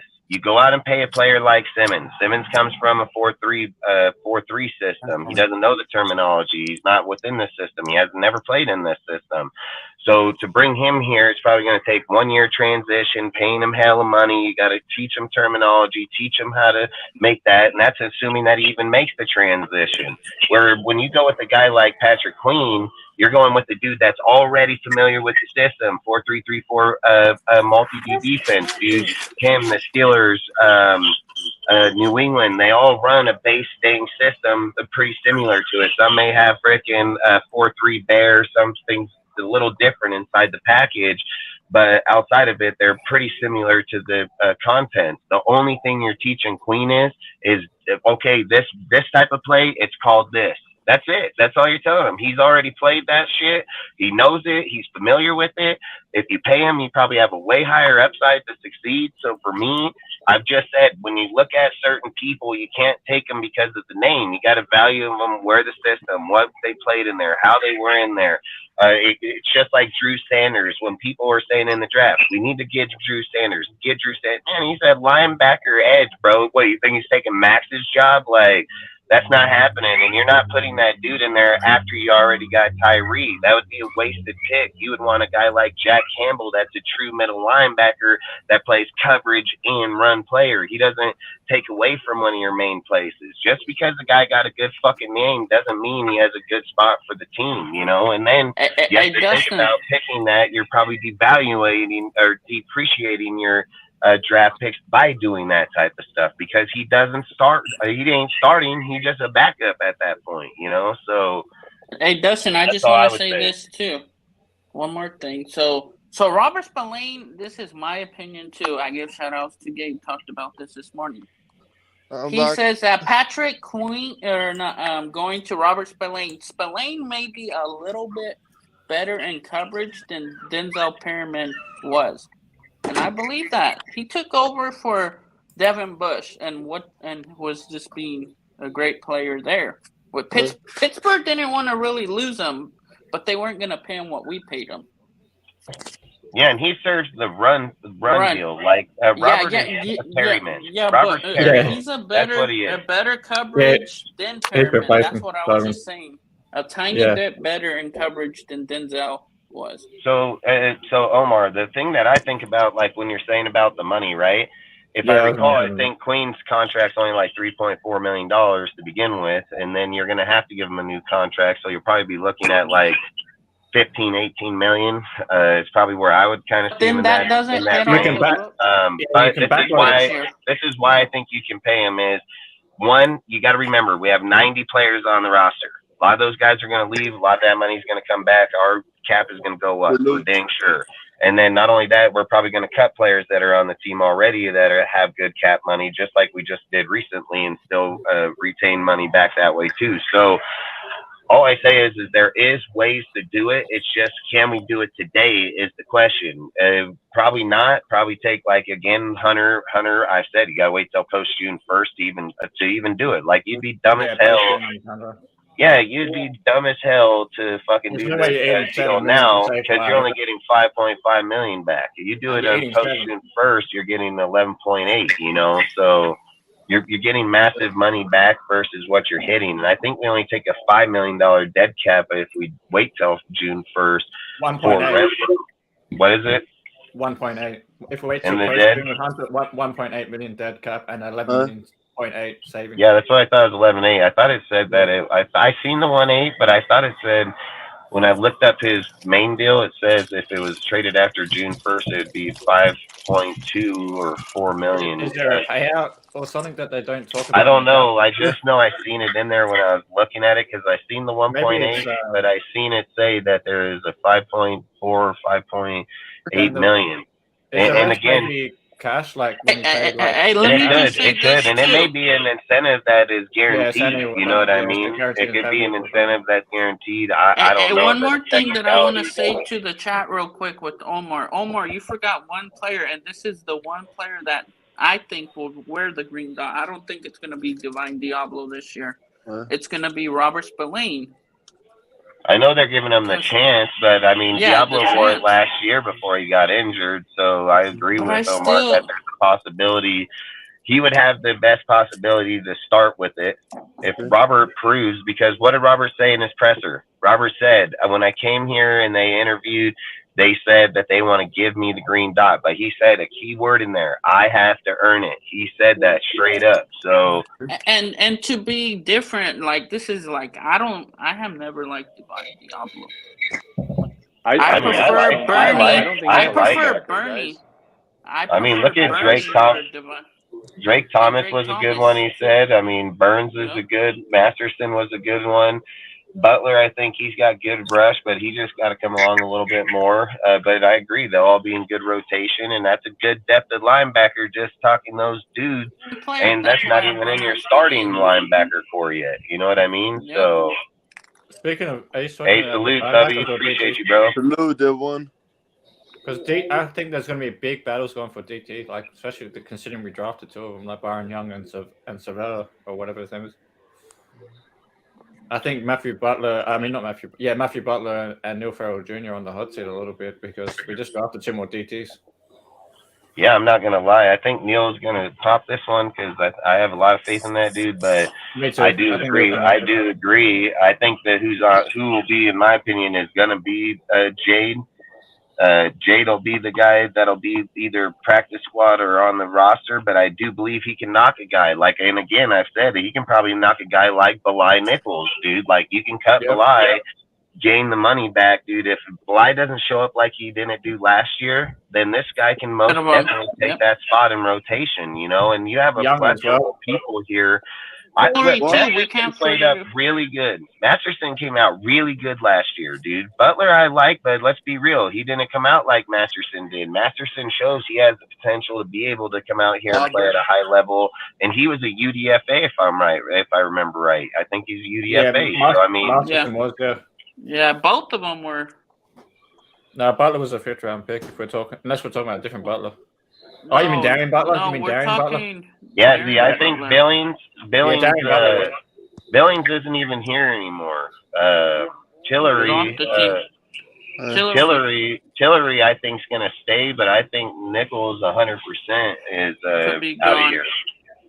Yeah, I think Nichols has the biggest upside to have if he can come through, but man, if he don't come through, man, he's out of here. So. That's all I say is and that's just sitting there when that's a position people were sitting here saying that you don't have no depth and no players. Like, look at all the got over depth talked about good players in those conversations. Like, that's the thing. Diablo, listen, people sit here and say that Perryman's a good player, right? And they said that Perryman was a good player because of the fact of his tackles. He had 140 tackles, this, that, the other. Diablo was the leading tackler in the for the Raiders till he got injured. So how is he bad? If he's doing the same thing Perryman's doing and he's doing it better, how is he worse? You know, like those are the things I want to understand how people are valuing players. If he's leading the team in tackles at that position that Perryman just did for the last 2 years, how is he doing bad job? Like that's all. You can't sit and say it's okay for this guy, but it's not okay for that guy. Opinions or not, it's still it's not a fair opinion. Just his coverage. I'd rather put Bernie in before him in coverage. Yeah, but we just got him. And he still hasn't even played in the NFL. And yeah, he has a good high upside. And I mean, like you said, you know, you made a valid point on it that a lot of people don't even know, but he's related to Brandon Faison, dude. I mean, like he was started as a corner, dude turned to linebacker. He has played safety. I mean, the guy's got a very high upside, but he still has to transition. And then you got to be mental. It's got to take a lot of shit, you know. I agree. But that's my only bad thing on Divine is just his coverage. I want to address Omar's thing that where he says like Billings, Tillery, and Bama as Nichols. I can kind of agree with Billings. Billings is already gone, and then Nichols I can see, but with Tillery we didn't sign him till late in the season though. You got to keep that in mind.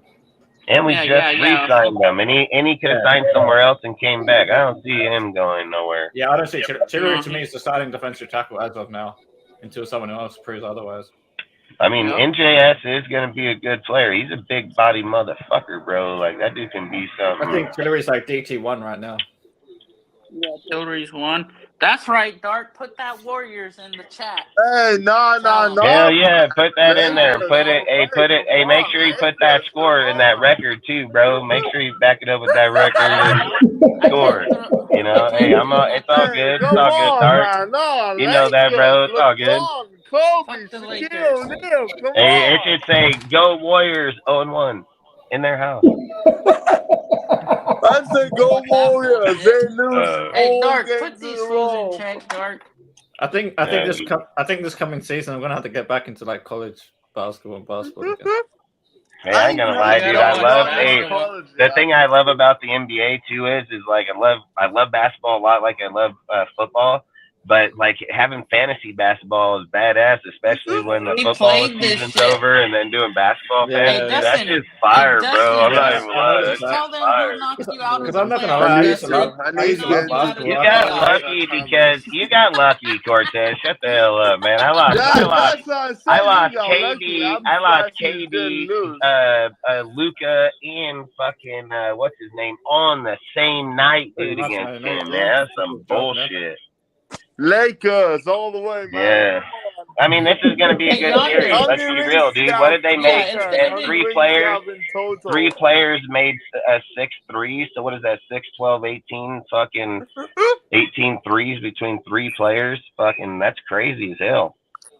Go, bro. And I criticize my team. Like I always criticize Jordan Poole. He needs to give the ball to Curry. The Orlando Magic made the bloody player. Damn, early 2000s?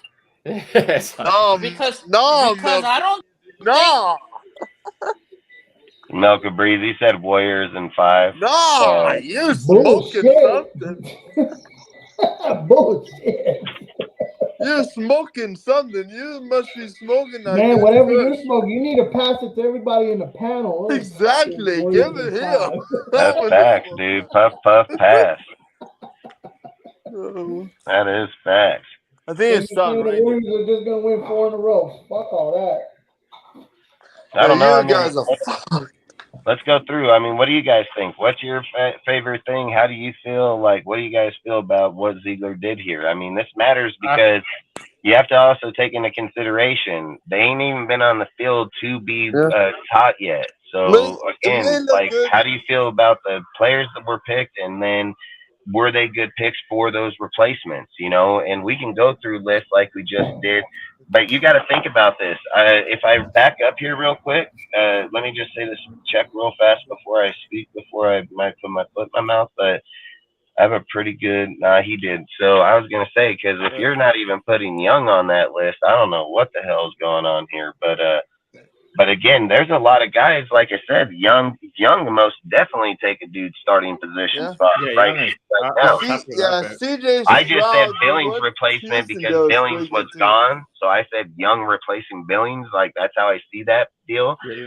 But the reality of it is Young's going to replace the current player on this roster right here, right now.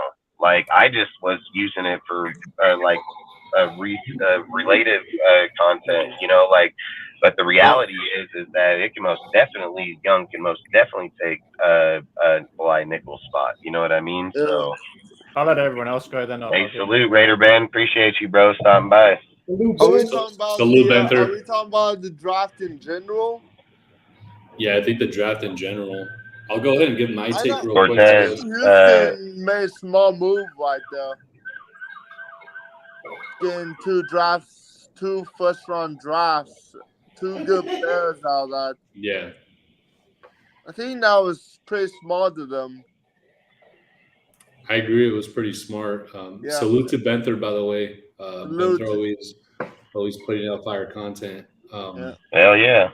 As you guys know, I've been critical of this regime of Ziegler and McDaniels, but I'm also willing to give these guys a chance. I think Ziegler did really well with this draft, and I'm actually hesitant. What did you need, Dustin? I was telling you what Ben was said for you right here. Oh, good. What's good, Ben? Yeah, bro. Much love to you, bro. You know that, man. We talk. Yeah, we've got your back, Cortez. So just real, but real, I gotta go though. All right, Cortez. For sure. This is the last time. I gotta go. Peace out, Cortez. I gotta go to bed. I gotta take my aunt to the doctor in the early mornings. Thank you guys. Much love, but I'll be back in a while. Tomorrow too. All right, see you. Anytime, man. Anytime. See you, Cortez. I'll be out. Yep, Dustin. Have a good day. Yep. I'll talk to you tomorrow, man. Tomorrow, Dustin. I'll give you a call, bro. Peace. Yeah. Later, guys. See ya, Cortez. No, so what I was going to say, fellas, I've been critical of the Ziegler-McDaniels regime, but I've also been, adamant about giving these guys a chance to build this roster the way they want to see it, the way they want to build it. I think they got systematic players in this draft and also as undrafted free agents. So I think Ziegler hit it out of the park. That being said, Ziegler's job is done. Now it's transitioned over to the coaching staff to develop these players. I'm hesitant to give draft grades to players who haven't hit the field yet, right? I think it's very, I think we're all prone to give grades to drafts, right? But ultimately, I think the way you grade a draft is like a year or two out, so that way we could properly evaluate how this draft, went. That being said, I think Ziegler did a hell of a job. I think he drafted in positions of need. I think he, for the most part, got great value at the places in which he picked these players. So I'm excited, as to what he does in the future. And, something, just throw this out there. As you guys know, I think the Colts were offering at one point 2 first-round picks for Derek Carr, right? Before the start of last season. So I step back and think about, imagine if Ziegler had those 2 extra first round picks to play with, that's more draft capital that he could have put forward to build this roster, in the way that he sees fit. That being said, bygones are bygones. I'm excited for what the coaching staff does with these players. Hopefully, Jimmy G stays healthy, because I think for me, that's the big asterisk. If he stays healthy, then I'm on board with what Dustin says. Dustin's predicting 10 to 11 wins. I think we could get there with a healthy Jimmy G. And hopefully, he stays healthy. But that's my take. I think Ziegler, hit it out of the park, and now it's up to the coaching staff to develop these players. Anyone else? Yeah, I'll just give my 2 cents real quick because I got to head off soon. I agree with pretty much what you were saying, but then I also, I feel like when going back to what Dustin was saying earlier, is we kind of can see how these guys are going to draft now. And I think the way they're drafting is they will draft with value, regardless of who we've already got. Look at the Mayer pick, right? We took a tight end in the second because he was projected as a first-round pick, and we didn't, even though we needed defense, he still picked him up because that's good value. The same thing with Byron Young. Pick up another defensive tackle, that was good value. That guy could have gone in the top 50 to me. and we got him at like 70. And then another thing I've noticed is that we're building from the inside out, which is something that I was and Dustin was talking about as well, as building. You build your roster from the inside to the outside, from the D line to the linebackers to the D backs kind of thing. So we really built up our D line, and they're looking for guys that are versatile and have a high motor more than anything else. That's what I noticed from this draft with Tyree Wilson, Byron Young. A lot of those guys can kind of like play edge and defensive tackle, and all of them have a higher motor. You can kind of see like the way they get after the quarterback, the way they start to run, the way that they break off blocks and run downfield to make the tackle on the running back, etc., like that. So that's how I see it. So I love this draft, to be honest. Hey, salute Michael, and facts, bro. And facts, Ozzy, straight up, man. Like I said, they had a lot of good players in there. They have a lot of good people that are going to go into positions. And I was speaking on this before the draft multiple times, that a dude like Tucker could come in here and replace a dude like Dorsett, just because Dorsett has familiarity here and knows it. He's an older dude. We picked up a younger guy that has a lot more trades, can be used way more. I think, like they say, they'll bring it down into camp and see who has the better camp, and then whoever does, that's who's going to be able to play and start. So, and then again, it's the versatility point where I can see him having the upper hand because of the punt, the kick, the frickin' jet sweeps, the slants, the deep routes. Like, he has the versatility all across. And I'm not going to say Dorsett doesn't. It's just that Dorsett's a little older. So I don't know if it would make sense to keep him when you have a younger kid that you can let him go. He wants to go out there and hit fools. He just came in the NFL. You know what I mean? Like, he wants to prove who the hell he is. So I think, and again, what is he, 5'8"? He had 48 missed tackles, bro. Like, that's fucking massive, dude. Like, yeah, that's massive. So that's why I say I think people are going to be shocked, but we also got to remember at the end of the day that Josh has to go and develop these players when we get to camp, you know, and he has to make sure that they're already on that page when they're there.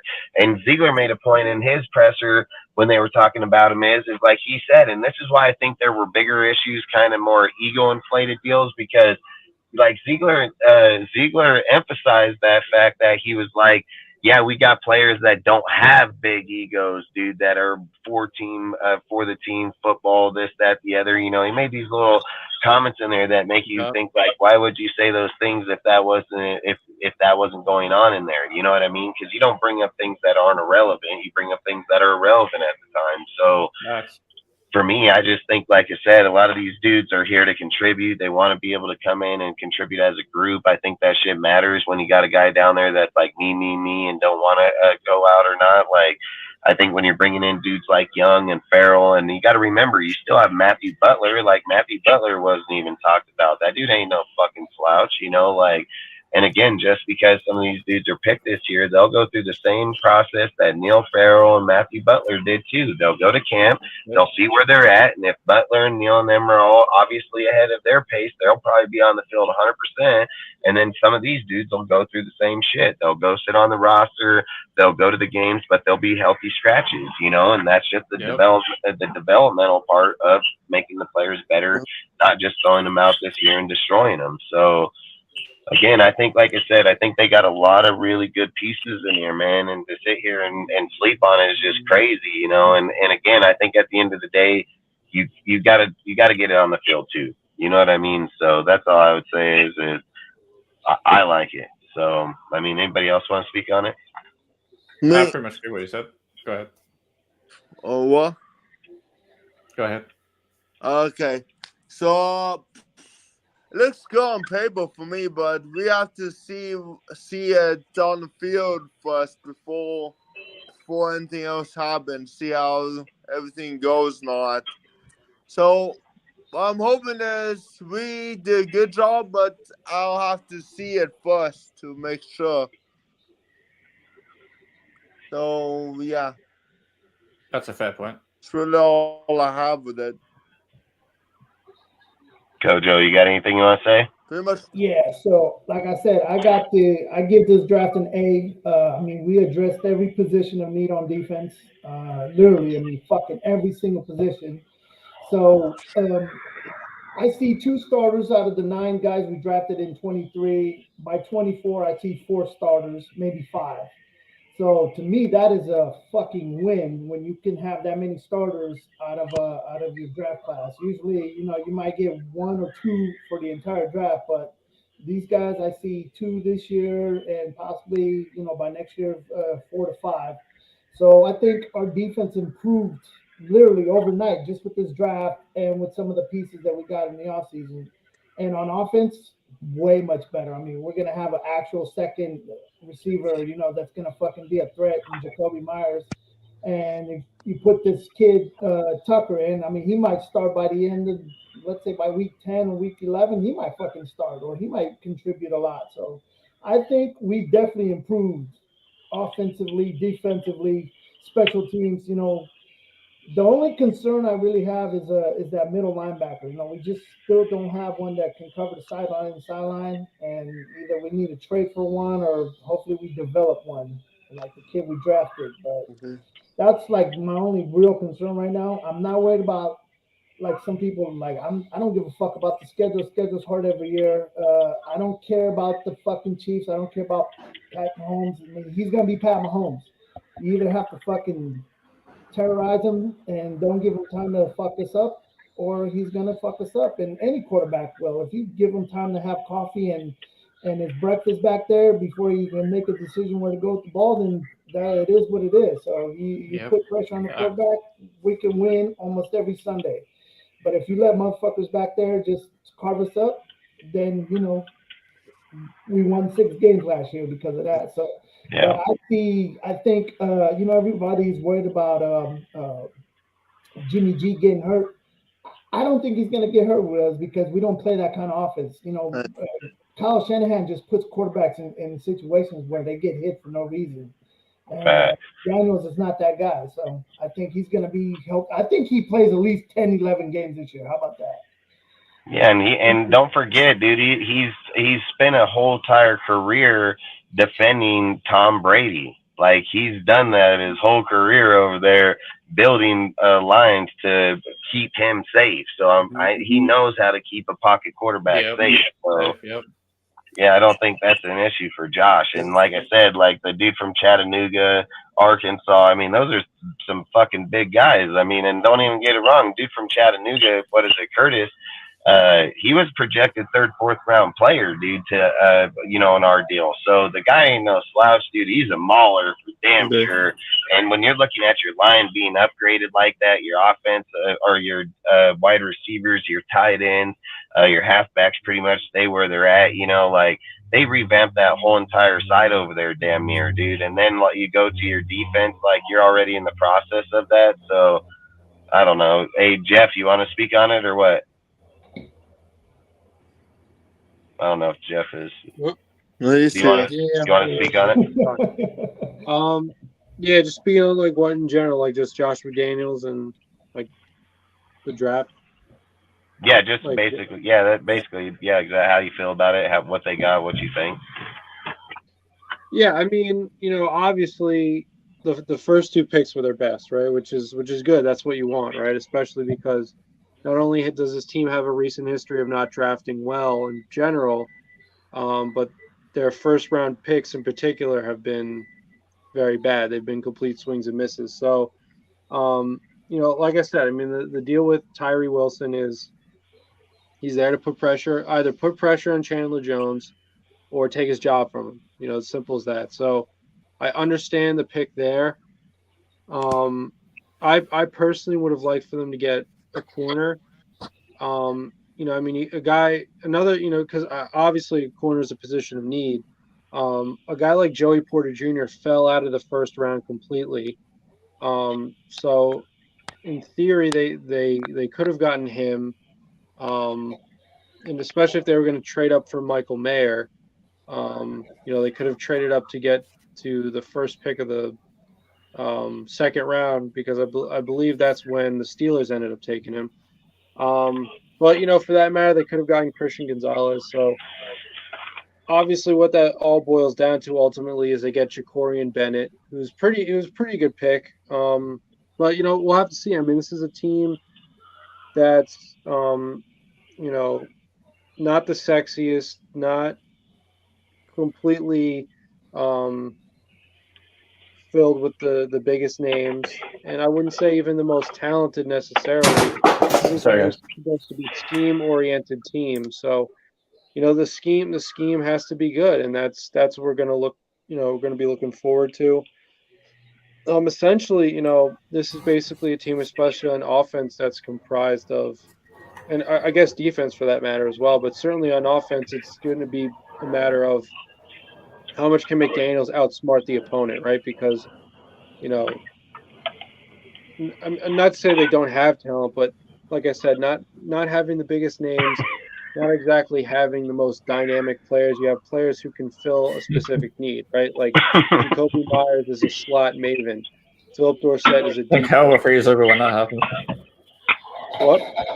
Nothing. Sorry. Go ahead. No, it's just a comment. It was a comment. Yeah, comment.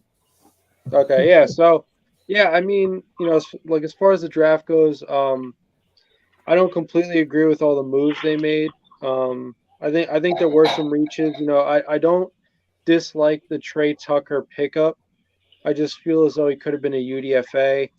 And once again, this is just me talking about how I looked at the draft. I mean, I believe the Giants they traded up to get to 73 to draft Jalen Hyatt, and we already had the 70th pick. So if we were going to draft a receiver 3 picks before the Giants were, you might the way I see it is they might as well have taken Jalen Hyatt, because I've been saying for a while now that this is a team that needs a true wide receiver too, a guy who's good for,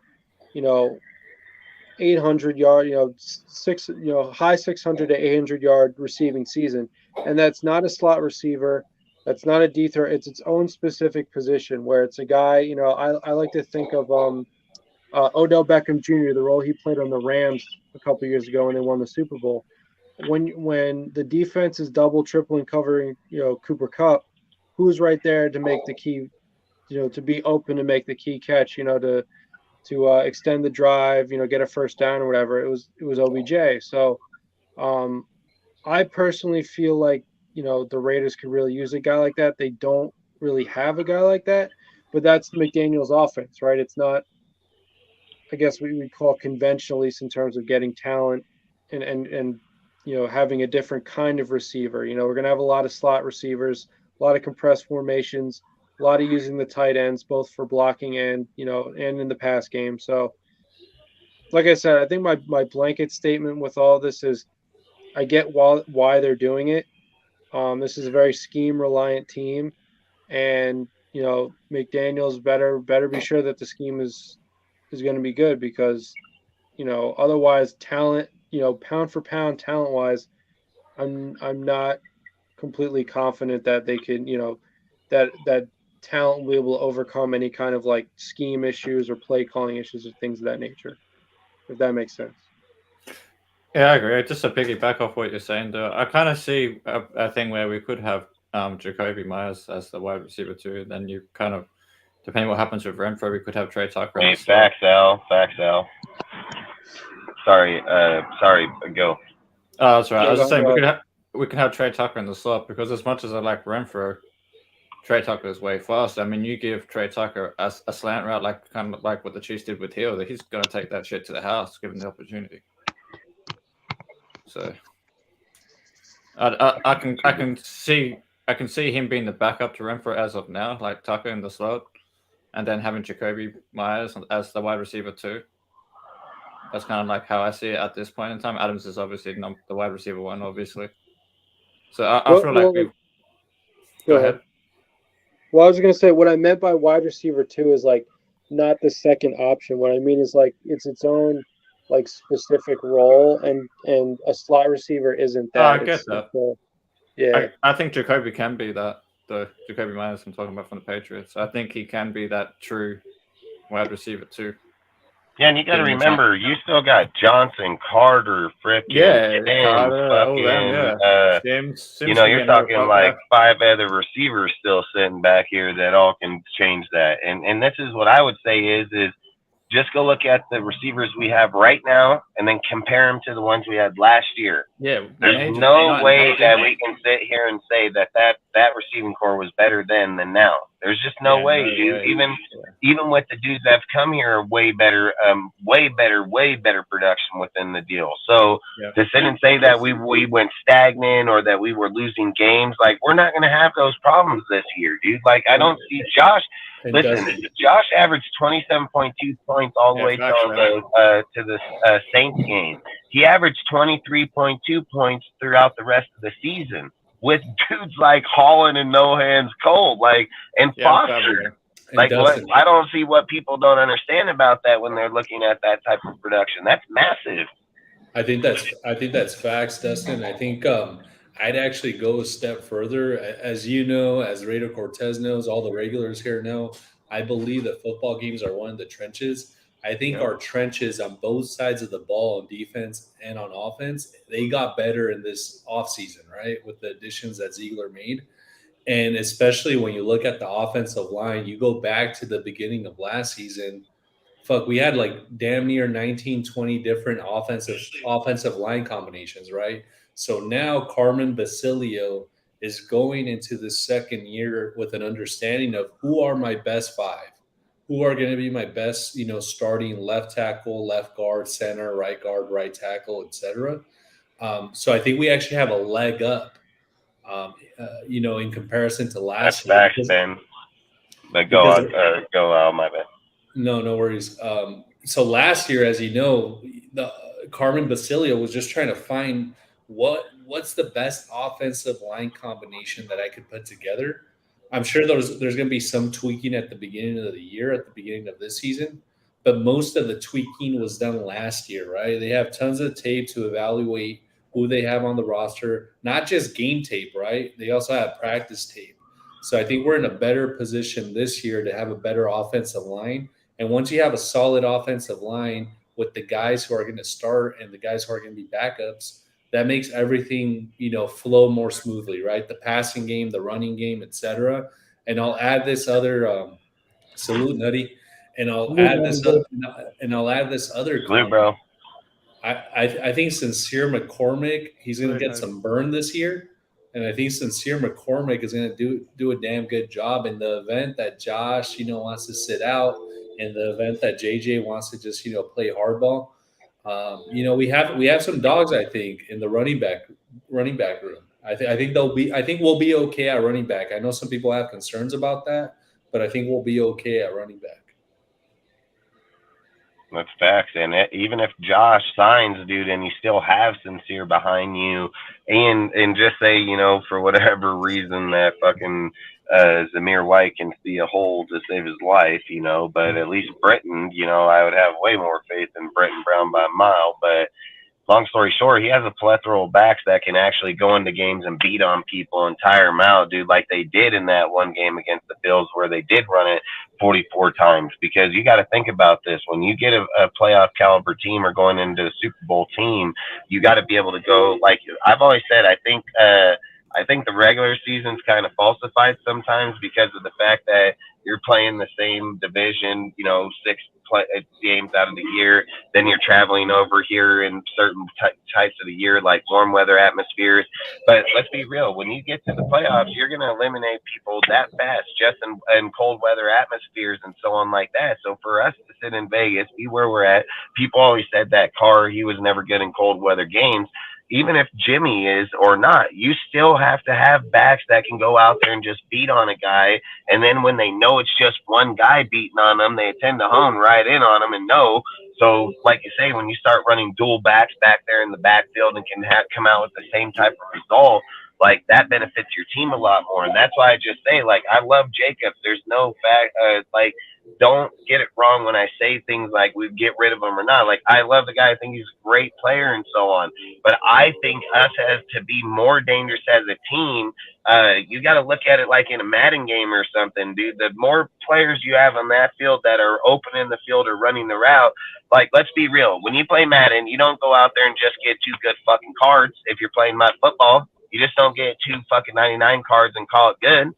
Like you're 99 in every fucking spot across that fucking board. And that's all I'm saying is you're going to try to use every single person across that board at the best availability of what they can do to offer you, not just say, okay, we got 99s across, but we're just going to use Josh and Adams. Like, you're going to get your ass beat in Madden, dude. I don't care if you have 99 all the way across gold cards or not. You're going to get your ass beat, dude, when you're just doing the same thing over and over. So, and that goes in real life and in there, you know. That's all I say is that people got to look at concept when you're more dangerous. It has nothing to be against Josh. You're just more dangerous as a team and a unit to have versatility. There's nothing wrong. So you're telling me that Waller was so good that he beats our tight end core right now? Like, you guys really believe that? Like, I don't believe that at all. Like, this fucking tight end core way better than Foster and Waller. Like, you got fucking Myers there that can seam route, fucking got blocking. You got, Howard and Hooper, dude, that are still bosses in the run and pass. Like, that's a way better deal. So sorry. Speaking on, I was just gonna say really quickly, because Dustin, you literally stole my point, bro. Like, I was about to say that this tight end group is so much better than the one that we had last year. And I just wanted to say one quick point. We got to get rid of this myth that Waller is an elite tight end. Waller had 2 elite seasons as a tight end. He has not been playing at an elite level. He has been playing minimally over the past 2 years. So I feel like as Raider fans, we became, sort of mystified or we came up with an idea of Waller as being like this elite tight end. To me, he's not. He's a really, really good tight end when he's on the field, but the best ability is availability, and he hasn't been on the field the past few years enough to warrant the title of an elite tight end. So when we take a step back and analyze this tight end roster that we have with Jesper Horsted, with Austin Hooper, with Michael Mayer, first-round pick, with O.J. Howard, who was also a first-round pick, by the way. Hopefully he stays healthy and he's able to stay healthy. We have a much stronger tight end group this year than we did last year. So I'm really excited about that. And just a quick point, I'll let Ozzy talk. Michael Mayer, he is a true tight end. And what do I mean by that? He could block and he could catch. He could do a little bit of everything, and that's what you want out of a tight end. When you look at someone like Darren Waller is an oversized wide receiver. He actually played wide receiver at Georgia Tech. He's not a true tight end. So I think, Josh McDaniels, as he was taking a step back, and Ziegler and McDaniels, and they were analyzing Darren Waller, they said, well, number one, the guy's hardly available, which is a problem. But number two, he's actually not a true tight end. He can't really inline block. He's an elite, receiving tight end, but he can't do much else beyond that. And what's really problematic is he can't really stay on the field. So I think that's where they saw the opportunity to upgrade with a guy like Michael Mayer. Go ahead, Ozzy. Yeah, I was just going to kind of say what you were saying about Mayer. And another thing I like about Mayer, I mean, if you guys probably know this, his fucking nickname in college was Baby Gronk. And, he didn't get that nickname for no reason. He loves to – I've seen the way he likes to run guys over when he catches the ball. Like, he just puts them in the dirt and then he reminds me of Gronk a little bit, the way he'll put guys in the dirt and then run it for fucking 10 yards or whatever. And he'll block as well. So that's what I can kind of see McDaniels developing Mayer the same way he developed Gronk when he went to the Patriots. So that's kind of what I can – I'm not saying it's Gronk now, but he obviously has a long way to go to reach that lofty title. But I'm just saying I can see a similar style of play from him. And that's exactly what we need. We haven't had a good blocking and receiving tight end kind of in the one package for a while. Waller was more of a receiving tight end, not a blocking tight end. So we've never had it in the one deal like that for a while. Nope, that's facts. And what always made Gronk so dangerous is the fact that his presence of the block came again. So sometimes when he'd get on you and then get off of you, he always had that fair advantage. And that's the thing that Mayers has, dude. Like he has that danger, dude. Like he knows how to use his body, project himself, get in and out of moves, dude. He's not the fastest guy, but he's a dangerous fucking guy, man. Yeah, and the way he can catch it outstretched. I don't know if you've seen that one. There's one, I can't remember who is playing against, but there's one catch he made where it was kind of like he was diving with his arms like fully extended for the catch for the touchdown. And like full extension, like he fully used the whole of his body to like block the guy out, and then this full like jump ball and put his arms like all the way out into the space and like snatched it for the touchdown. That was pretty good. Not a lot of guys can catch like with their hands properly. They usually have to hold it to their body, whatever. His hands were like fully extended like this, catching it. So like that, he can actually catch. Like I don't know if I think Dirty spoke on this as well, but Moreau used to catch with his body, not with his hands. Whereas Mayer can catch with his hands. That makes sense. That's why Moreau dropped a lot of passes, because he's trying to catch it with his body. Yeah, exactly. Whereas Mayer likes to catch it with his hands, not with his body. That's how it's supposed to be. Yep. Anyway, Jeff, I want to ask you, bro, like, what is your concerns going into the season? Sorry, what'd you ask? I said, what is your concerns going into the season? Well, I mean, I just feel like my concerns are just like everyone else's. I mean, in general, this is a head coach who's, unproven to say the least. It was a gamble hiring him in the first place. The sort of narrative surrounding him is, is he just a coordinator? Is he something more than Bill Belichick? And that's not to say I haven't given up hope. It's just that up to this point, no one has seen it yet. So, I guess my biggest concern would, it wouldn't be how the team is set up. It wouldn't be on paper what we would expect from this team. It would be more along the lines of, from an in-game standpoint, like how much of a chess player is he, right? Like how many close games are we going to pull out? Because that's what it's going to take in order to really have success in this league. And the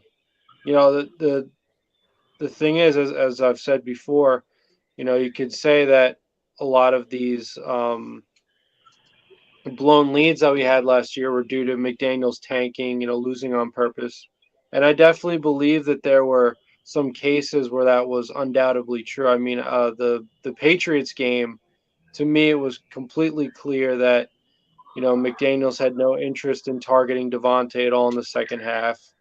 And that was on purpose, right? I mean, that was about scapegoating Carr because he didn't like Carr for whatever reason. You wanted to make Carr look bad, first of all.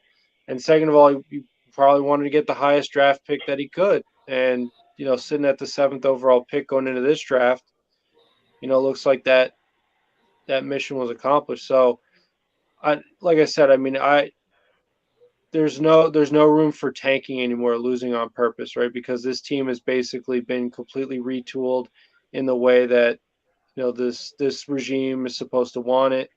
So now they have to win their way.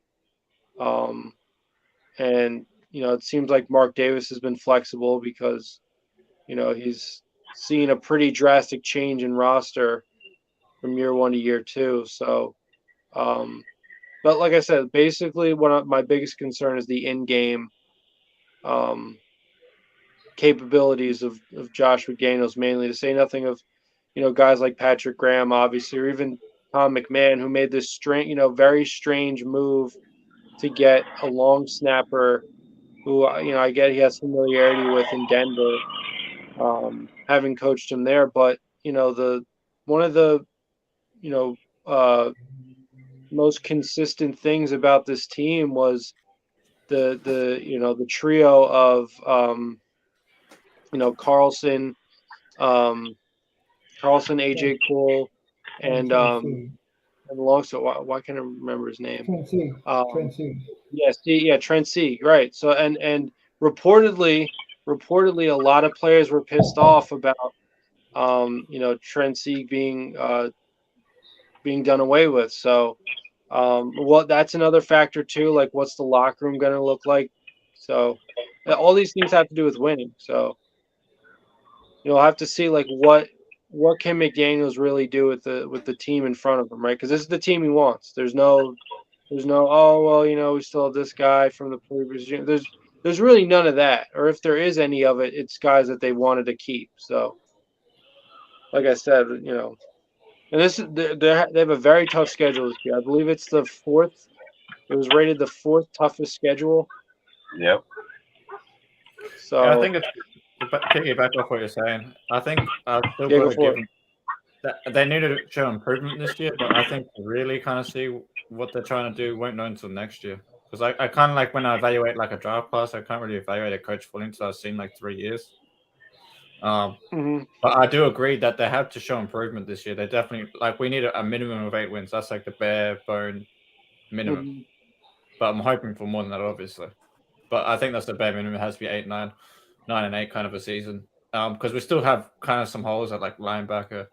We might need a bit more depth at linebacker, veteran wise, or certain things like that. O-line might still have a bit of questions on the right side, not so much the left side, but we'll have to kind of just wait and see what happens with that. And you have that next set of free agencies in July? It comes through July, right? So, Yeah, so July will have a better idea.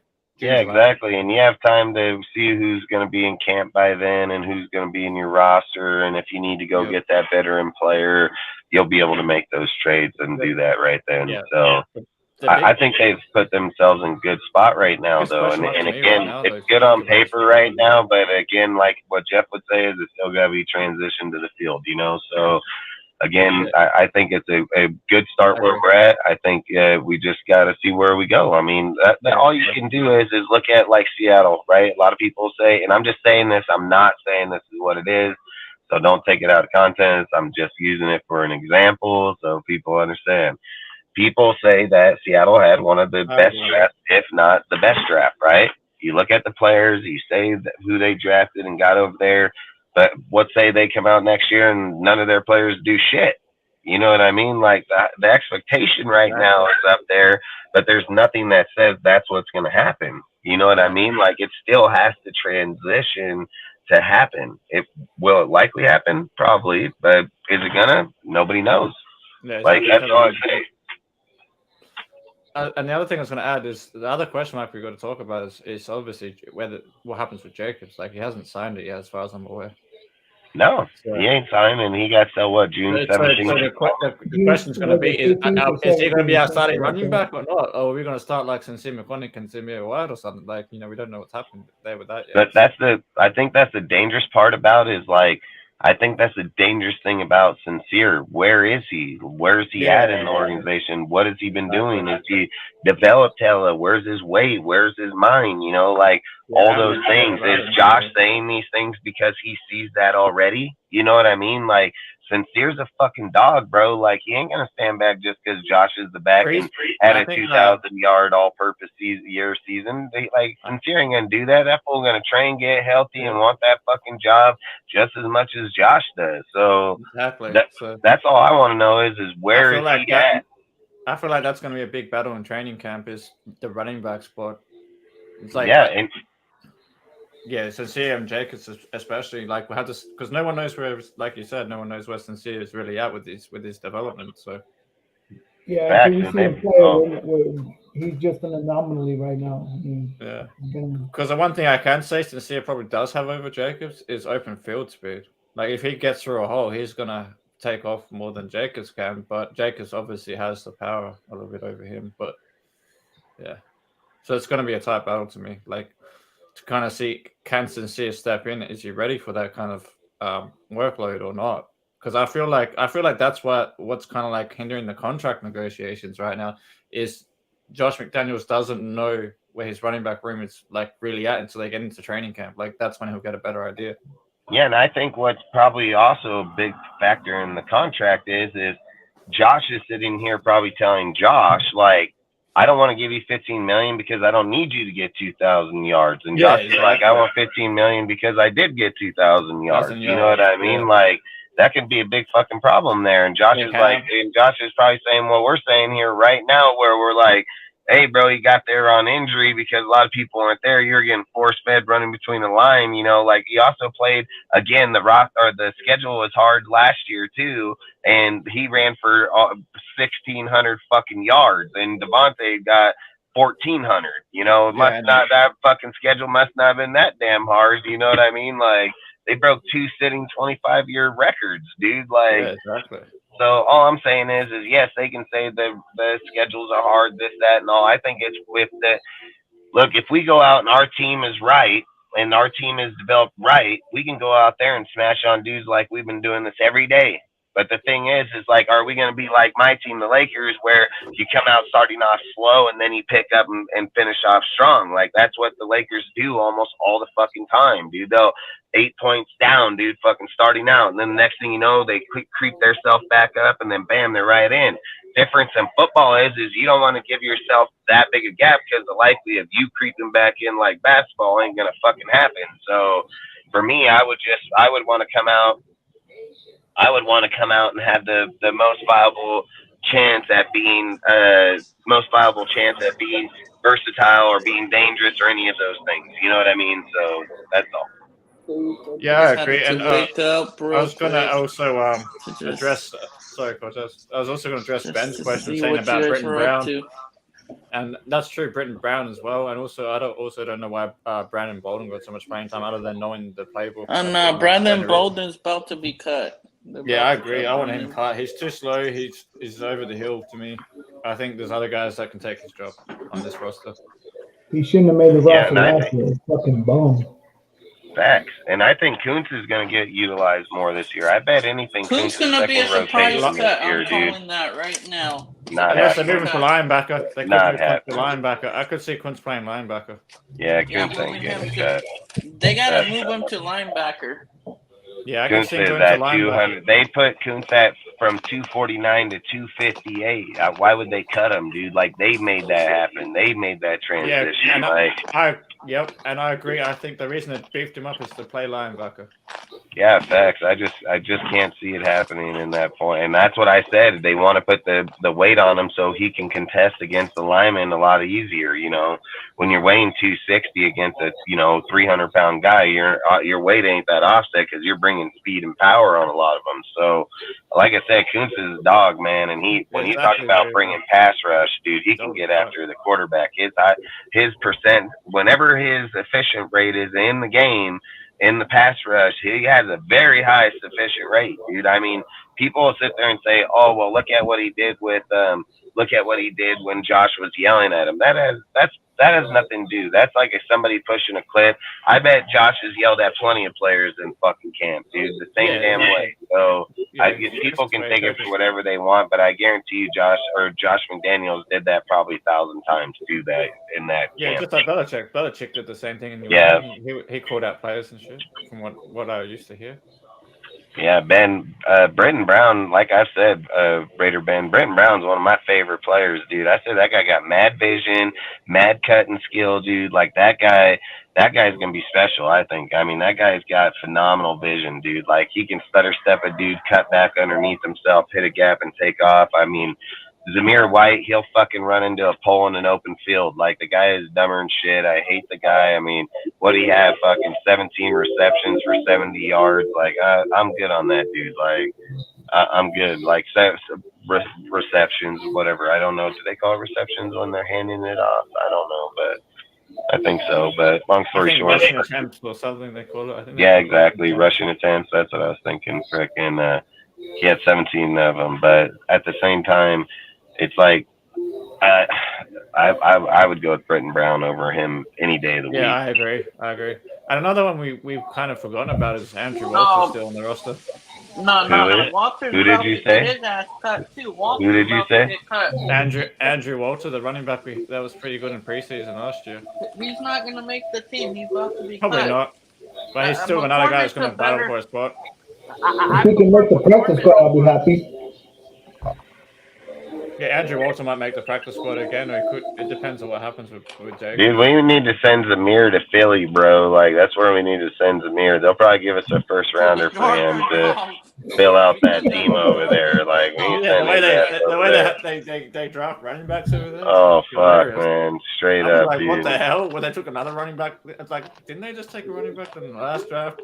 Hey, fuck all them Georgia players. They can have another year. Fuck, let's go. I don't get why Zamir's vision is sucks so bad. It's like you're a running back. You're supposed to have good vision so you can fucking, hit the hole. I don't know if it's because maybe he's too anxious when he runs. Like you know how some good running backs wait for their blocks to develop, kind of thing.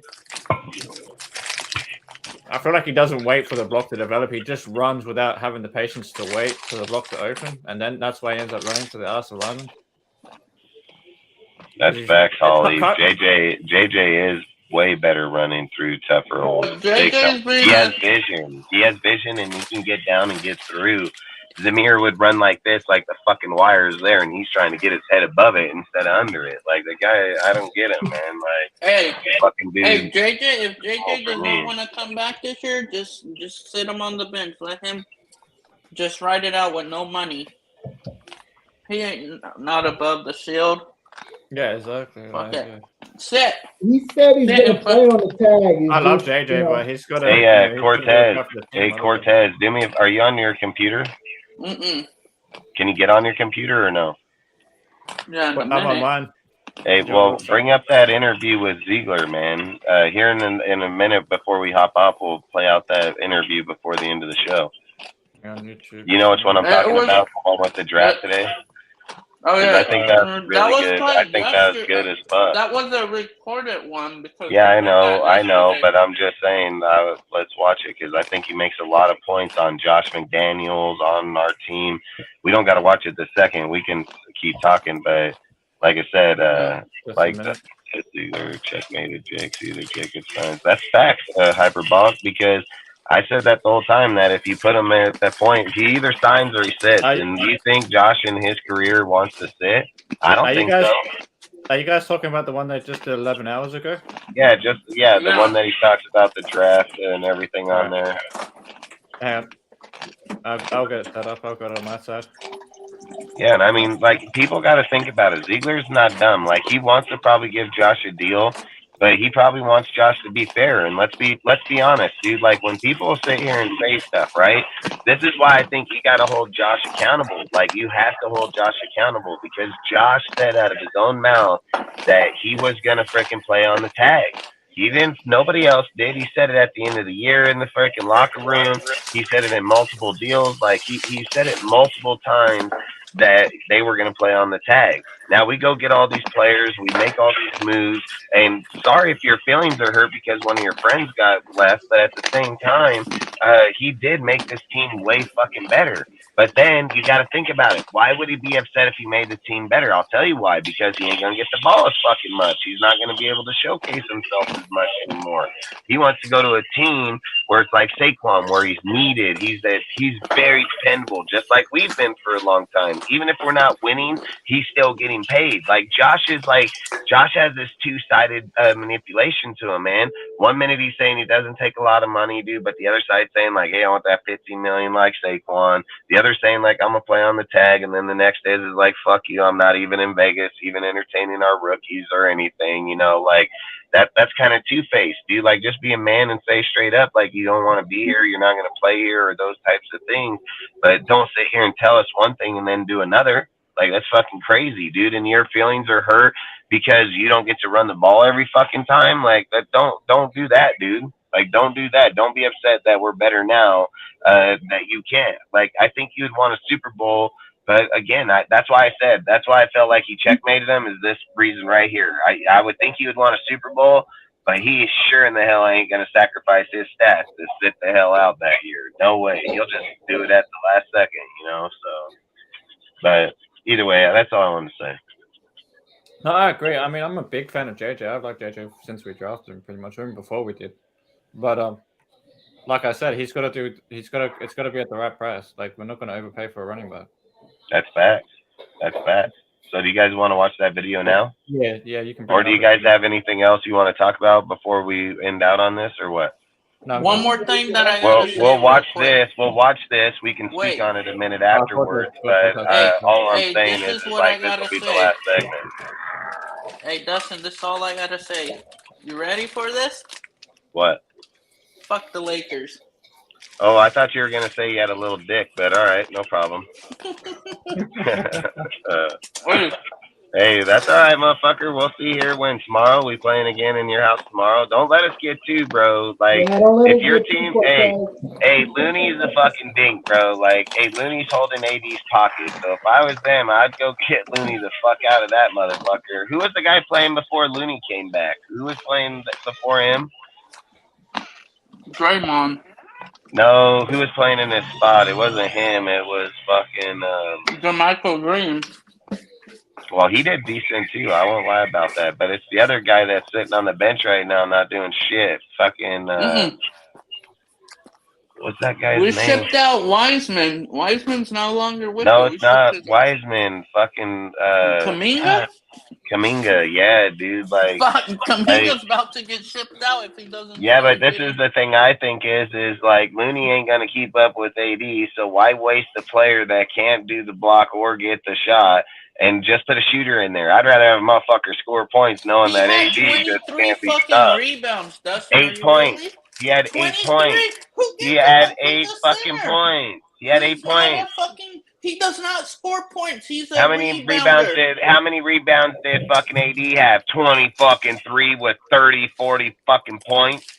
There's a big fucking difference. Hold my pocket, bitch. That's what he told Looney. Hold my pocket, bitch. Hey, straight up. Hey, fucking AD's a fucking unibrow piece of shit. Hey, he told fucking Looney, hold my pocket, ho. He made him his prison bitch. Hey, we'll watch this and then we'll speak on it. Hey, we're going to watch this and then we'll speak on it. And then we can end out the show.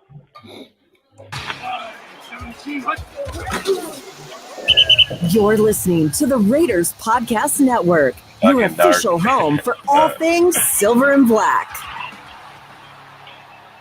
Yes, we're out of the gate. JT live from Raiders headquarters. I didn't think that Dave Ziegler would hear my open with a headset on. Educational purposes. Good to see you. Good to see you. Thanks for joining us exclusively here today. I could say this right out of the gate, a whirlwind for you. The last 48, 3 days or so, your entire staff. So let's open it up. Hold on, is this the one? Is this the one? And get to meet the players over the phone, make the call, have some. I think so, maybe. We'll see. How long is this video? Yeah, this one's the one. Part, I mean, it's just 30 minutes. It's an emotional part of the weekend just because you know how someone's life has been impacted.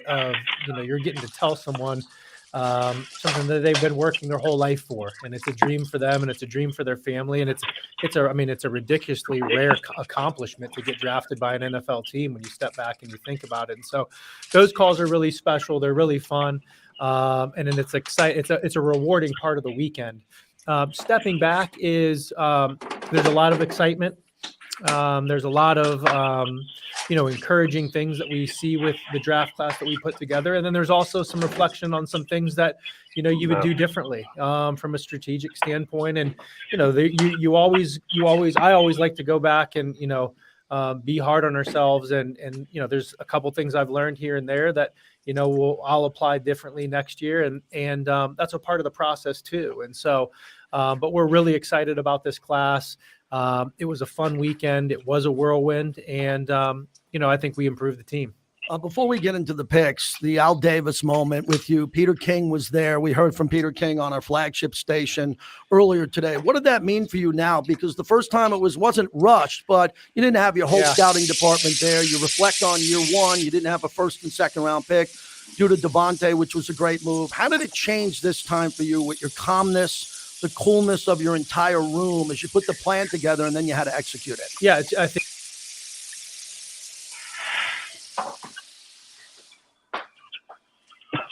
What happened? What happened? I think Ozzy froze. Can you bring it up, Cortez?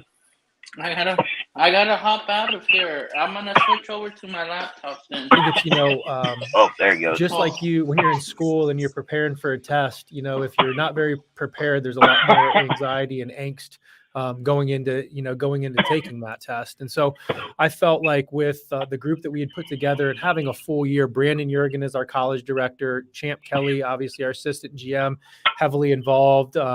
And the other group of guys that we've put together are national scouts, DeJuan Daniels, Andy Dangler, Sean Harrock, Lenny McGill. Like, we just have a lot of experience. We put a lot of work in. We put a lot of time and effort into this from the fall all the way up until Thursday. And so we felt prepared, and that preparation came across as, I'd say, an environment that was calm, cool, and collective on game day, if you will. I want to ask you about the Senior Bowl with Patrick Graham as one of the head coaches, your staff being down there, your scouts.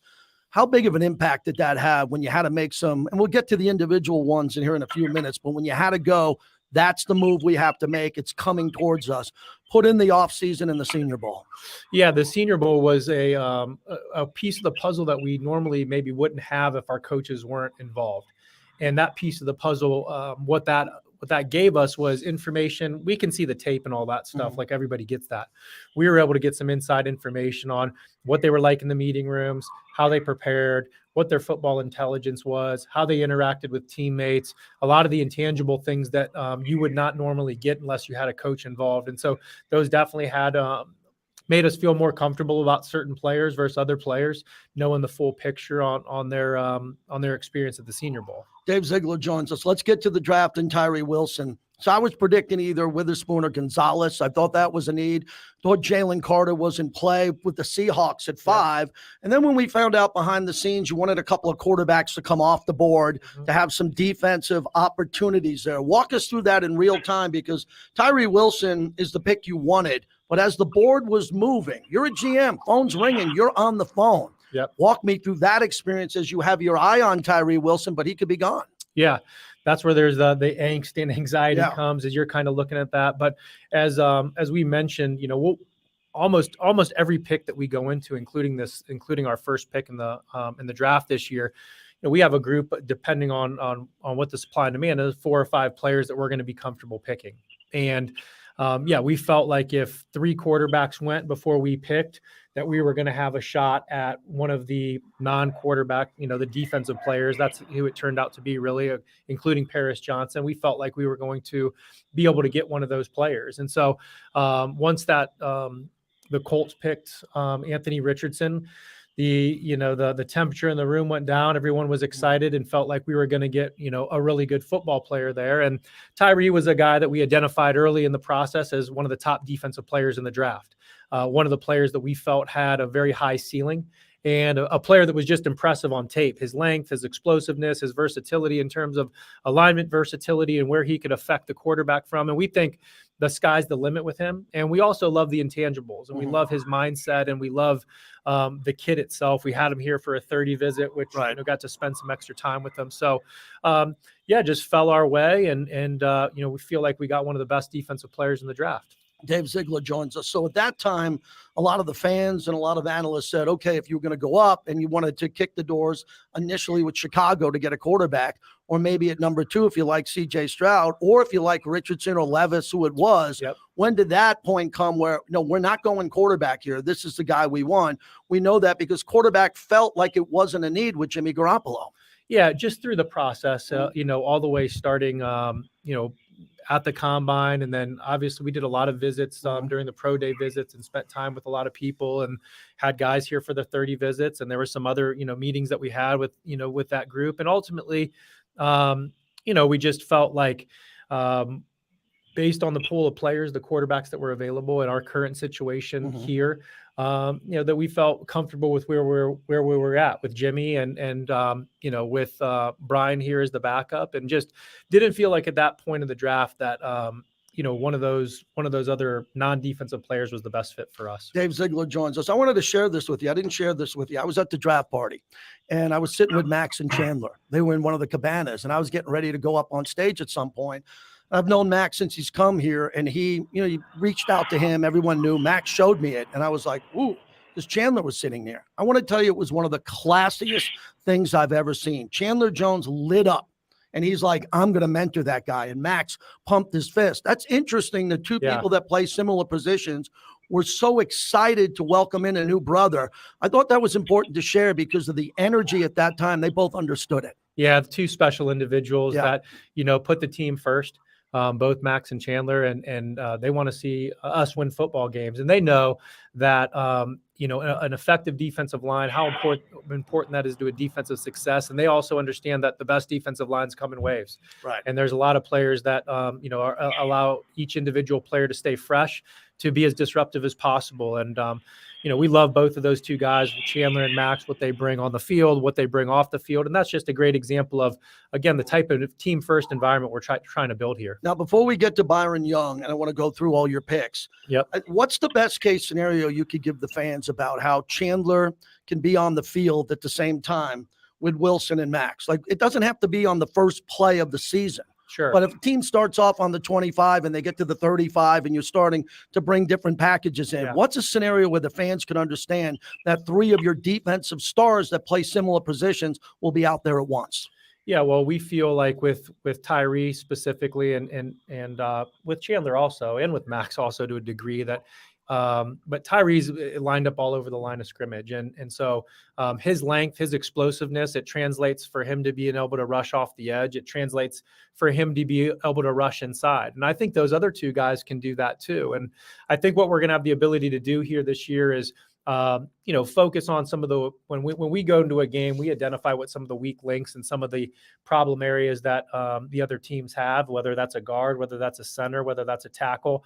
We have three different players now that we can kind of piece together and match up in specific matchups week in and week out to cause havoc and to cause disruption. And we think all three of those guys can rush from the edge and from the inside, but Tyree's, showed it this year, his ability to do both. And so there'll be packages where all three of those guys are out on the field, causing disruption. And I would say this too, and I want to make this point, like whether it's Tyree, whether it's Michael Mayer, like here's the reality, like all those guys start at the bottom of the depth chart. Yeah. And they're all going to have to earn their way, and they're going to all have to earn their keep. And that's the message that our team knows that, and our team understands that. And so he's going to have to earn it. But if he reaches his potential, there's going to be, a package where easily those guys can all be effective at the same time. You know what the alumni mean to both of us and what it means to Mark Davis. Michael Mayer goes to the post. 87, Dave Casper, same number at Notre Dame. Tim Brown at Notre Dame. Yep. Were you shocked, surprised? Did you have any scenario where he would be there in the second round? Because you want to go up and get him in the first round. He's one of your highest rated players. How did you think about that when you went home at night going, I'm going to get this player. I just got to figure out how to do it. Yeah. I was surprised that he was still available. I thought Michael was, him and Dalton were the top two tight ends in the draft. And I did think they would most likely go in the first round. And so, there was some excitement on our end once we got through the first round. And as we mentioned the Peter King article, we explored some opportunities to move back up at the end of the first round, and that didn't materialize. And so, we came back in on Friday morning and started to look at, okay, here's who's available. And started to explore some trade opportunities to move up, and to get a player like Michael Mayer, a person like Michael Mayer, the leadership, the passion for football, and then just his skill set on the football field, which I think is unique. He has, for a bigger tight end, he has a unique set of short area explosiveness, short area quickness, where you can see him separate. You can see him make some guys look silly at the college level that were defensive backs, not just linebackers and things like that. So we were really excited that he was available at that time, and we were aggressive to go up and get him. Dave Ziegler's our guest. What impact did Nick Saban and his staff have on getting Byron Young from Alabama? I know the relationship from the Belichick years to coming. I don't know your relationship with Nick Saban. This is a big pick, number 70. Yeah. And I know we're going to talk about rotational players, but this is someone who's got to have an impact. He's a high pick for you. Yeah. Talk about the communication with Alabama on this. Yeah, well, Josh, was a GA for Nick at Michigan State. And so, and Josh's relationship with Nick goes even back farther than that, because Josh's dad, who was one of the top high school coaches in Northeast Ohio for a very long time and had a ton of prospects. Him and Nick and Josh's dad go way back, and that's how Josh got connected with Nick. And so, we talked to Nick. Josh talked to Nick throughout the process on all the different prospects that Alabama puts out, which is a ton. And so we felt really good about Byron as the person and as the football character and a person that's going to be motivated to get the best of their ability. As a player, loved his length inside, loved his physicality, reset the line of scrimmage, loved his ability to separate from blocks and make tackles in the run game. And we also see, as he said, he'll have to earn his way onto third down and things of that nature. But we did see some early down pass disruption too. And it didn't necessarily materialize itself into big sacks, but when you just watch the film, he can get on the edge. He's able to power guards, power centers, disrupt quarterbacks, disrupt the pocket.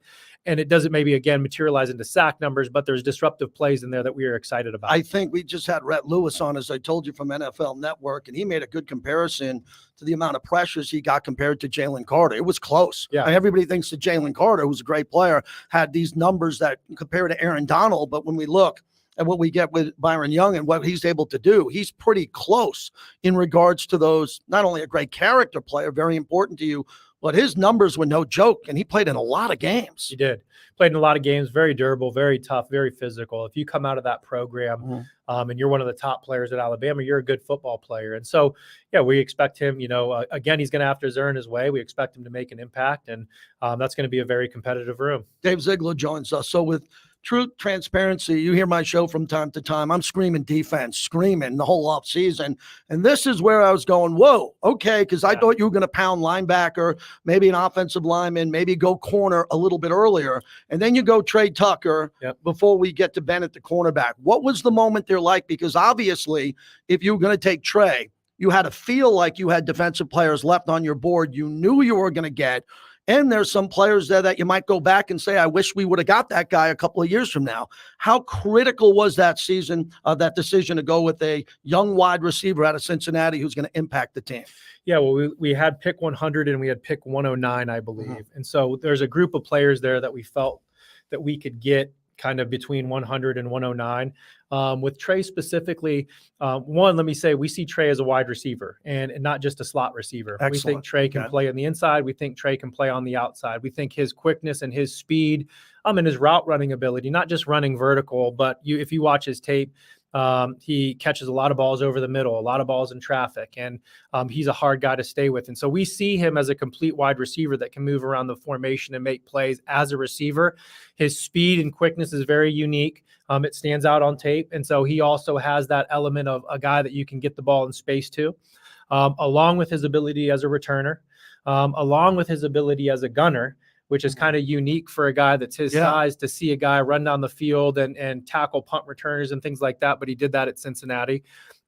He's from Akron, Ohio, right? So I know he's tough. The wrestler. Which is, where I grew up, was born. And so, we just felt like it was a really versatile skill set and a very explosive player. And again, you can make arguments on which I understand of where he, his consensus mock was and things of that nature. And it might have been lower than where we picked him. But on our board, we felt very comfortable with the pick there. And we felt like we were going to be able to either sit at 109 at the top of the fourth round and get the player that we wanted, or what we ended up deciding Ziegler to do from Akron, Ohio.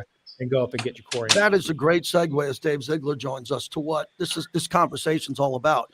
You're getting your guys. You're not getting mock draft guys. Correct. You're not getting what another mock draft insider says. So this guy was clearly targeted by you and coach.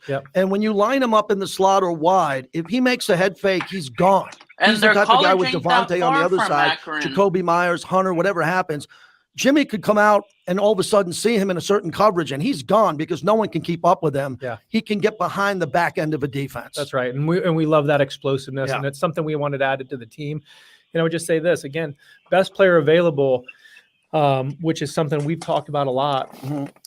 Best player available is the film goes into that, the football intelligence goes into that, the football character goes into that. And so that's what goes into our best player available. We can't just rely on, the tape alone. It's your scouts. It's your work here. Bennett at corner. Interesting is everyone's saying, will Ringo be the fit because the Dogs are going to Philly and what's going to happen there? Another one that you had circled. This was a player I get the impression you were going to get no matter what. If you had to go get him in the third, if you were going to get him in the fourth or have to move up, walk me through that pick. Yeah, well, the once we drafted Mayer, let me go back. Once we drafted Mayer and went up to get him, the corners went quick. Right. That was going to be the sacrifice, which we understood. And so the second round, a lot of the corners that were in that sweet spot in the second round went, which wasn't surprising. And Jacorian was right in that mix. And so to see, again, there's a little bit of a strategic element of understanding where potentially guys can go. And again, there's a success and failure rate to that. But Jacorian was the guy that our coaching staff really liked. Our scouts really liked. We saw an improvement in his play from 21 to 22, his ability to find the ball and consistently make plays on the ball, which he did a lot of. His speed, his toughness, again, his football character. So this was a guy, again, he was the best. He was our top corner at that time when we were on that pick, when we considered all the elements that went into it. Well, you made a point that a lot of fans, we got a couple of fan questions for later on, that they want to see guys who can get the ball. If the ball's in their hands, they're going to intercept it. They're going to knock down the ball. And I could pivot also before we get back to your quarterback and Christopher Smith out of Georgia too, with Bennett, guys on film that have a lot of takeaways. We've been waiting a long time around here before you got here to find guys who can catch the ball on defense and make a play and shorten the field. It seems like you have two here. Yeah, Jacorian specifically, I think he was, maybe the second in the last 2 years in terms of ball production. A lot of pass breakups. A lot of plays on the ball, a lot of disruptive plays on the ball. And Chris was the same way. You looked at Chris Smith and the numbers don't jump. I think he ran 4.57. He's not 6'2" or 6'3". What he is, he's a really good football player. He's very instinctive. He understands how to read patterns and see the pattern concept develop from the snap of the ball and put himself in position to make plays. And just love the player and love the pedigree on Chris Smith. Well, Amari Burney coming in, former corner linebacker at Florida. He had that interception, that big one against Utah, instinctive player too.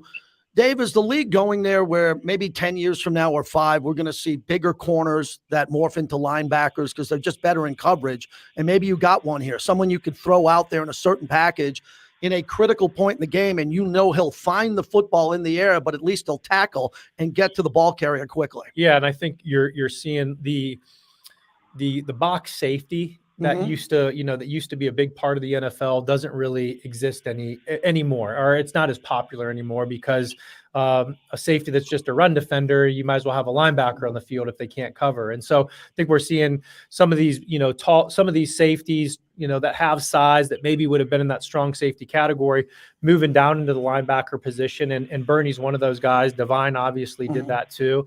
And as Josh said when we talked about Bernie, there's a lot of dirty plays on tape. And what we mean by that, he's just around the football. There's a strip, there's a fumble recovery, there's an interception, there's a sack. He's just one of these guys that consistently found himself around the football and consistently made plays around the football. And so we love that. We love the upside about it, of his development at the linebacker position. We think he's going to be an impact player in the kicking game. We went down for the pro day to see Anthony Richardson, and we spent some time with Anthony the night before. And this guy, Bernie, was I love how that works. Bernie was a star of the show down there too. Some guys had him at a 4.48. Between a 4.48 and a 4.51. The testing numbers were exceptional. The workout was really good. And then just talking to some people there on campus, one of the top flight kids in the program in terms of leadership and just passion for core football. values that you like. Wrapping up with Dave Ziegler, let's get to the quarterback O'Connell. So a lot of fans said, wow, Hendon Hooker's still available after day one, and Will Levis is dropping. This was a serious plan by you. You had to get a quarterback, a backup to start, obviously, not some star who could start year one. So this philosophy is really unique to me because, again, there were defensive players there and offensive linemen that could have helped you. Why'd you go quarterback there? Yeah, well, first, Aiden was a guy that, we identified early in the fall as someone that we felt was going to fit. And so we were excited about the player. When you watch Aiden O'Connell's tape, you see a lot of NFL throws. You see a lot of tight window anticipation throws from the pocket.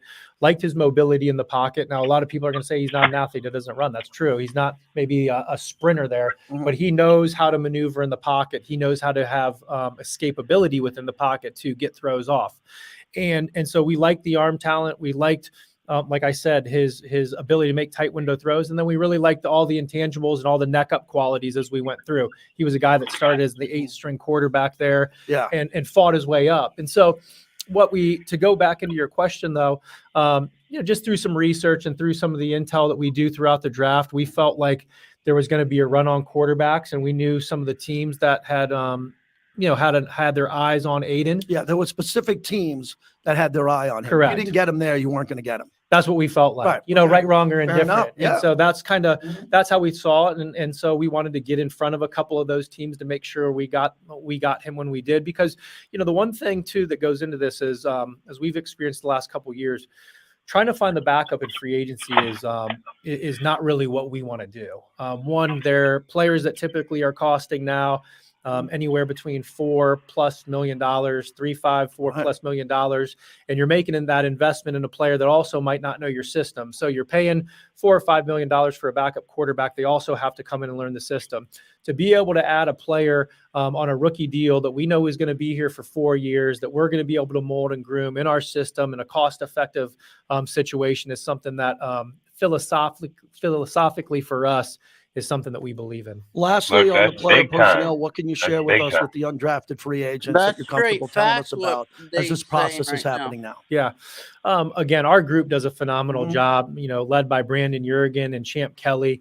That and all our area scouts and our coaches, that's their time to shine. Yeah. That's where they really I put it in their hands and they run with it. And you're go. demanding with them. This is what they get paid to do. Yeah. That's why they're here. And that's why they're here. And so we let them do their thing. And last year, I think they proved that they're pretty effective in that way. Sam Webb, Luke Masterson, Isaiah. We had a lot of players that were signed as college free agents last year that made the 53. Curtis McClendon, the guard from Chattanooga. It was a really highly I can't believe he didn't get drafted. I thought that was a great find. Yeah, and he was a guy that had a lot of competition in the college free agency process. So excited about him. And all those guys are going to have an opportunity to earn their keep. And as we tell all our guys and we tell our players that are already on the roster, we don't care where you come from. We care what you do when you get here, and we're going to give you the opportunity to earn your keep. Couple of questions from our fan. Versatile players. You seem to say that a lot. One of our fans say they want to know exactly what you mean by that, because you have versatile players up front on both lines, offense and defensive. And it seems like you took some players here that are so versatile you can move them around. Yes. Position versatility is for a few different reasons is really important to us. One, a guy that can line up and impact the game at different spots. It makes it harder for offenses to prepare for a defense when you have guys that are moving around and they have to try to locate them and they try to have to, form their plan around some educated guesses or where players are going to be. And so having guys that can do that is important. The second part of that, whether it be the offensive line, whether it be a receiver, running back, whatever you call it, whatever position, their ability to play more than one spot throughout the course of a 17-game season is really important, because we know injuries are going to happen. We know there's going to be nicks. We know that there's going to be times where guys are going to have to step into a new role. And to have guys that have experience doing that and aren't learning it for the first time, we think is a really key element of team building. Dave Ziegler, as we wrap it up, one more question from a fan. Between now and training camp, do you plan on adding additions to the O-line, or do you seem to be set with this group? We'll see. We'll see what resources are available and what's out there, and we'll see how this group continues to develop. There's not a position on this team where we're not going to look to add a player that can help us if that's what we identify with. And those are conversations that we have had, but we'll continue to have, and say, look at our roster, look at where we have surpluses, look at where we have needs, and look at every other team in the league in the same light, along with those players that are still out on the street that weren't signed as UFAs. And so if we find a player that we feel that's going to upgrade the situation here or add competition, then we're going to do that. And offensive line is no different. It's taken me a while to figure this out, just in football in general, following it this long, that you always want the Howie Long, you want Lester Hayes, Mike Haynes, Charles Woodson, but you're not always going to get them. And the way you're building this team, you seem to have guys that are versatile. They have to be faster, smarter, more explosive, and they have to be able to come in situationally and make big plays, even if they're coming off the field. And I want to end this by talking about character. A lot of guys don't want that. They want to play the whole game. They don't want to come off the field. And it seems like this building now is about a bunch of teammates that are going to be coming off the field. And there's Yep. going to be someone right behind them that might not have the star status, but they're going to get a chance. They're going to get a couple plays in a row. If they play well, they'll get more in the next game. Is that the versatility and the type of player you're trying to bring in? Yeah, and we're looking for guys that, again, we want guys that are going to put the team first. And again, if a guy earns the ability to play out on all 3 downs and he can do it effectively, then we're going to let him roll. But there's just an element of when you build a football team, the reality of the skill sets out there. There's guys that are going to have roles on 1st and 2nd down. There's going to be 3rd down only players. There's going to be guys that, we want in the game in 2-minute situations at the end of the half or the end of, the end of the game or whatever the situation may be. And so, yeah, that's what we are looking for. And we're also looking for guys, again, that have a passion for the game. And the reason that's important for us is because we want guys that are driven to improve and driven to grow. And so that's another important piece of the puzzle for us. And so, yeah, the versatility, you're right. Guys are going to have certain roles. That's how we want to build this roster. And if they earn more, then we'll gladly put them out there. I really appreciate all your time. Last question, Josh McDaniels, college This friend. shit's important teammate, right here. Listen worked to with this him with shit. the Patriots. He went to Denver. The time he came back here, year 1 to year 2. Tell these fans something about him that can connect him with the fans even more about We'll what talk you've just learned like from I him, your feel. friendship as a teammate, like I to him evolving as a coach, and how he can get the team to win more games. Yeah, great man and great person. And he's a, whatever the narrative is out there, the reality is this: these guys love playing for Josh McDaniels. Guys want to play for the Las Vegas Raiders. So anything that's, that these players don't want to come or this, then that, or I've seen a little bit of that narrative out there. That's 100% false. Josh is a great leader. He has an open door, to an open window with all these players, and he has a great relationship with this group. And that's why you saw this past season when there was a couple ruts in the season where we lost 3 in a row. I don't think we saw anything out there in the media of, the strife in the locker room or, issues here or a team that gave up at the end of the season. That goes directly back to Josh McDaniels and his leadership. I've been saying this about him all year, man. Said this shit the whole time. The way that he treats these players, the way that he treats the staff and everybody in the building. He's one of the highest quality leaders that I've been around. He's one of the smartest football minds. Everybody knows that offensively that I've been around. But the whole narrative of, there's an ego involved or, again, it's his way or the highway and things of that nature. They're just false narratives. That's not how we operate here. That's not how he operates. And just a great man, a great friend, and a very smart football guy. And there isn't anybody I'd rather be doing this with than Josh McDaniels because of how qualified he is as a coach and how qualified he is as a leader. Dave, thanks for the time and congratulations to your staff. They deserve a couple good dinners, some time back with their family now, huh? Yeah, we're going to give them a little bit of time and then get right back at it and get ready for this season coming up. Thanks again. Thank you.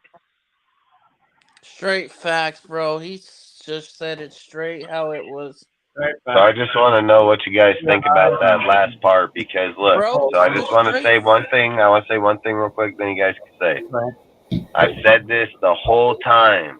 People said this. I've been saying this for months, the whole time, then the season and everything. I said Josh never lost the locker room. People never said that they didn't want to play here. What did I tell people on the show? I said, hey, bring those facts here. I finally got to a point where I told people, like, we're not even going to talk about it when it's a theory. Just if you feel it, bring the evidence. Go get an article. Go get anything. I said from Derek Carr being released to all these players, everything that's going on, Waller included. Not one person has spoke bad on that deal once. So for me, I think that was a big deal that Ziegler sat there and said, like, those are false narratives. That's exactly what I've been saying, the exact same shit, Yeah. So I just think it's really cool when you can see the GM finally just come out and be like, yeah, that's bullshit, So outside of that, you guys say, what do you think? Hey, Dustin, that's straight facts what Ziegler's saying. Like, he's just telling it how it is. And like he said that he wants Josh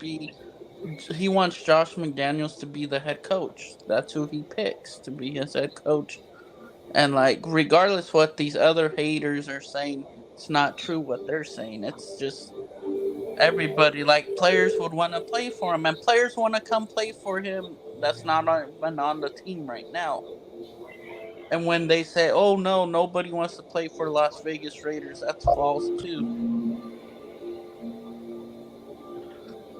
Yeah, the only people I heard say that we lost the locker room was the people that were following Carr. So the Kardashians, I guess. You know, they were like, well, you know, Carr had no, you know, he had no power to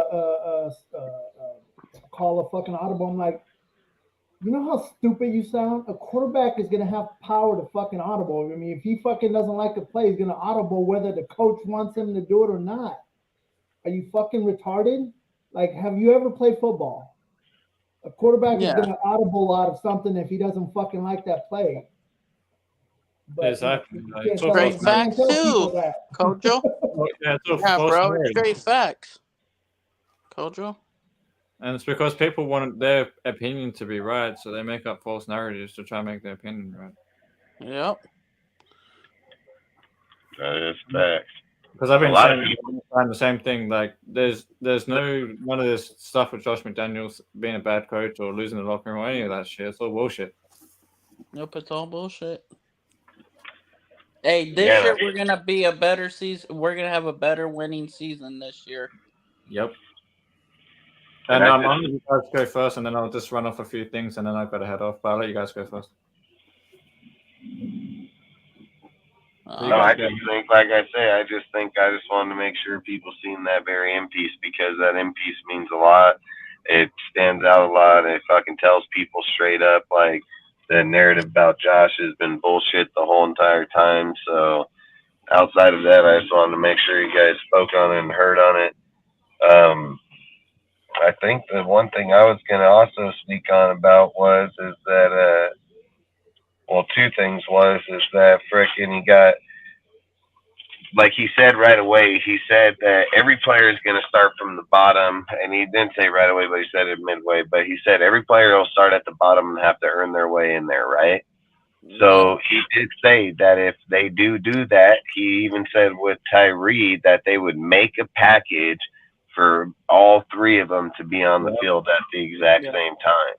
So all it says is that if Chandler shows up and Tyree show up, they're going to all be on the field at the exact same time. Now, if they want to put him in a linebacker and when they're rushing a dude, you know, because I can't see him being in coverage. I think they'll become a liability. Tyree, I don't know yet because I don't know what his coverage liability is yet. But like Max, though, Tyree, he's good at batting balls down, so that might at the line scrimmage. Yeah, and I just think Chandler, he's become a liability in the past. So all I would say is like, if he can, but you got to do like I say, you got to be smart about it. Long story short, I think you would do it on passing or pass rushing downs where you'd have all three of them on there. I just can't see one dropping into coverage. I think you have dudes like from Florida or Masterson or somebody that already plays back there that can do that. So for me, I don't think there's a point to just be dumb and be like, oh, fucking psych, let me take this guy who's never covered ever in his life and get burnt. So like I said, so one more question before anything. When do you think that they're gonna release the jersey numbers for these rookies? They haven't released when they get signed and shit. I think when they get signed, everybody gets signed. I noticed that we had like 14 million at one point. So now we're at 7. Is that because we put the money aside for the rookies? Oh no, that was part of Chandler Jones. Yeah, but I know at one point didn't we have like 12 million or 14 million? Now it's back down to 7. So isn't that the no? Go look at that's over the cap. So look at Spot Track. Okay, so is that because we put money aside for the rookies already, and then we got 7 million? No, that was part of Chandler Jones. That's why we got that 16 million. Yeah, that's what I'm saying. But I'm saying if we're back down to 7, is that because we separated the other money for the rookies? No, where was I would that? imagine. I would imagine because what is that? 7 million. Yeah, so 7 that's million. About 8 million for the draft class and the UDFA. Yeah. Yeah. So that's most definitely probably what it is for sure. You know, idea where we're going then. So they've already got they're probably already in pretty close to signing the contract. So there was the other thing too is like they said Bennett and Smith look good and both look to be contributors right away. Like they like how they both look in their spots. Like he even laughs, dude. Like it's like I feel like so. Look, I've spoke about I've spoke about this on our show numerous times about how Ziegler is like just kind of weird, like weird kind of dude, but smart as fuck.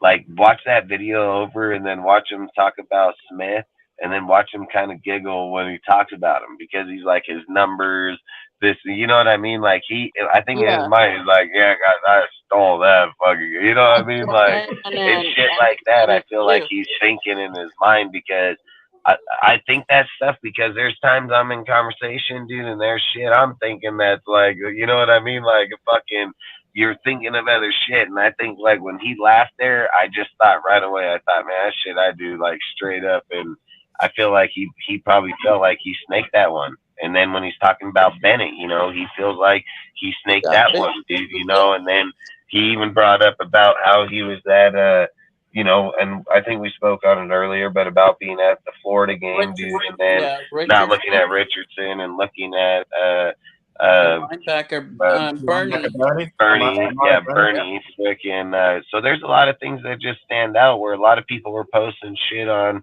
Instagram that it's the quarterback, it's this, it's that, dude, and they were like, nah, dude, it's this dude that we're gonna take in like the fifth to seventh round here that we actually like a lot better, and they like him because he does have coverage skills.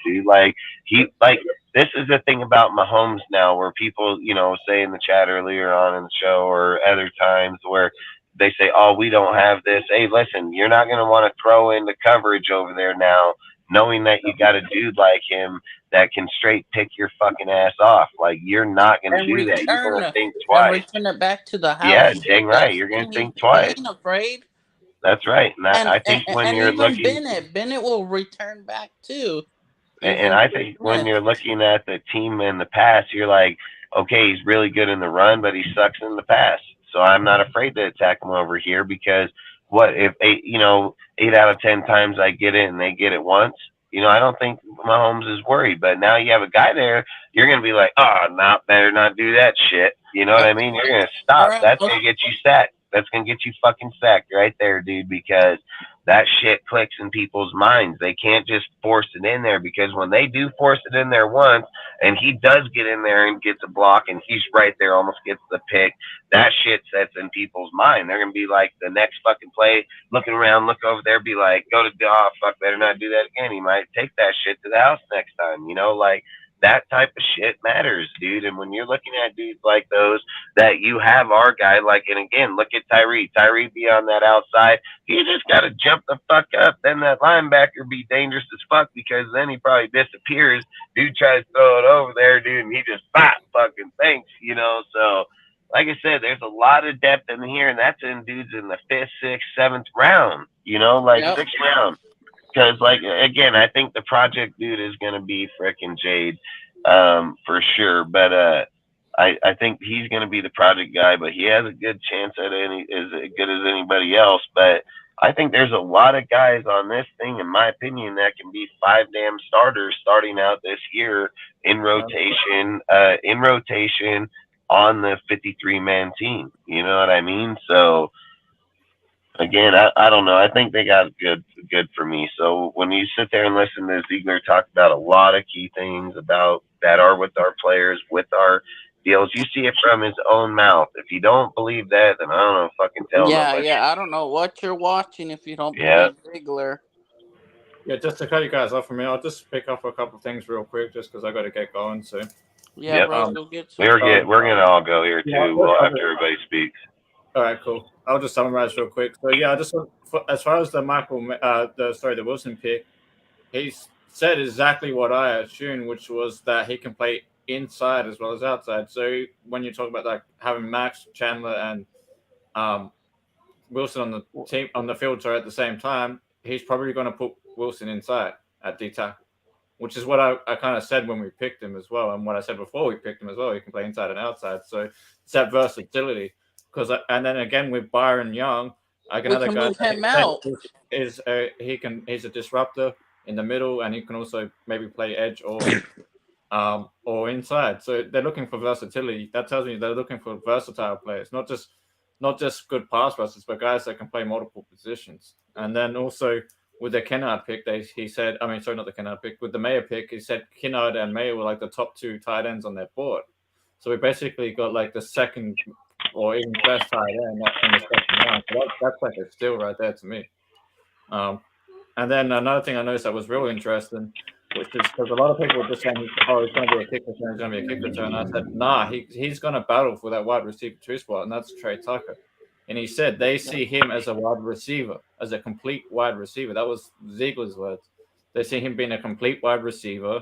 They can play inside, outside. They like his route running, his quickness. He has a unique speed and quickness. He can play gunner and kick return and that, and he's explosive. And that he was the best player available on their board when they picked him at 100. Which is because a lot of people were saying, "Oh, it was a reach. It was a reach." I'm like, it wasn't. No, bro. And they took him.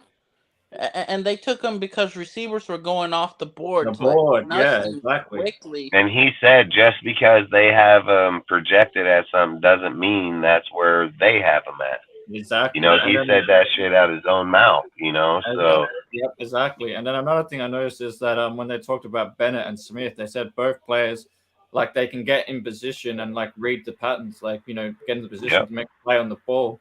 And both of them have, like, you know, decent speed and ball production.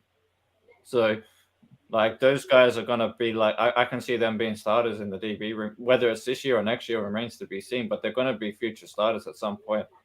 That's what I think. And Smith. And then with Bernie, like you were saying before, he's a guy that can cover. And like you're saying, playing guys like Mahomes, now that you have a linebacker there that people know is quick to the ball that can cover, it's going to make him think twice about just throwing it over the middle to Kelsey every fucking time. Because that's right. Get kicked off. So that's that, and that the guy had like 4.48, 4.51 speed, which for a linebacker, that's a decent speed. Like, that's decent. That's pretty quick. Damn right. That's where they average. Yeah. Yep. And then, as far as the O'Connell pick goes, like the quarterback pick, they said he has the ability to make NFL throws. Has mobility in the pocket and escapability, not like, you know, running and shit, but he can move in the pocket. And who does that remind you of? What did Brady do when he was young? He didn't like run outside the pocket, but he would run out and then throw like the ball. Step into the side and making throws, like quick throws. Yeah, exactly. Get out to the running back, and then, get out to like and then plus that O'Connell likes tight ends too. If you exactly. Tape, like, that's his to-go person is tight ends. That's why I can see him kind of grooming O'Connell the same way they groomed Brady when he came in. I'm not saying it's going to be Brady by any means. You know, that's a high ceiling, but it can definitely have that prototypical pocket passing style quarterback that can move around, and like, he won't run like a Richardson or whatever, but he'll move around in the pocket to evade pressure and stuff.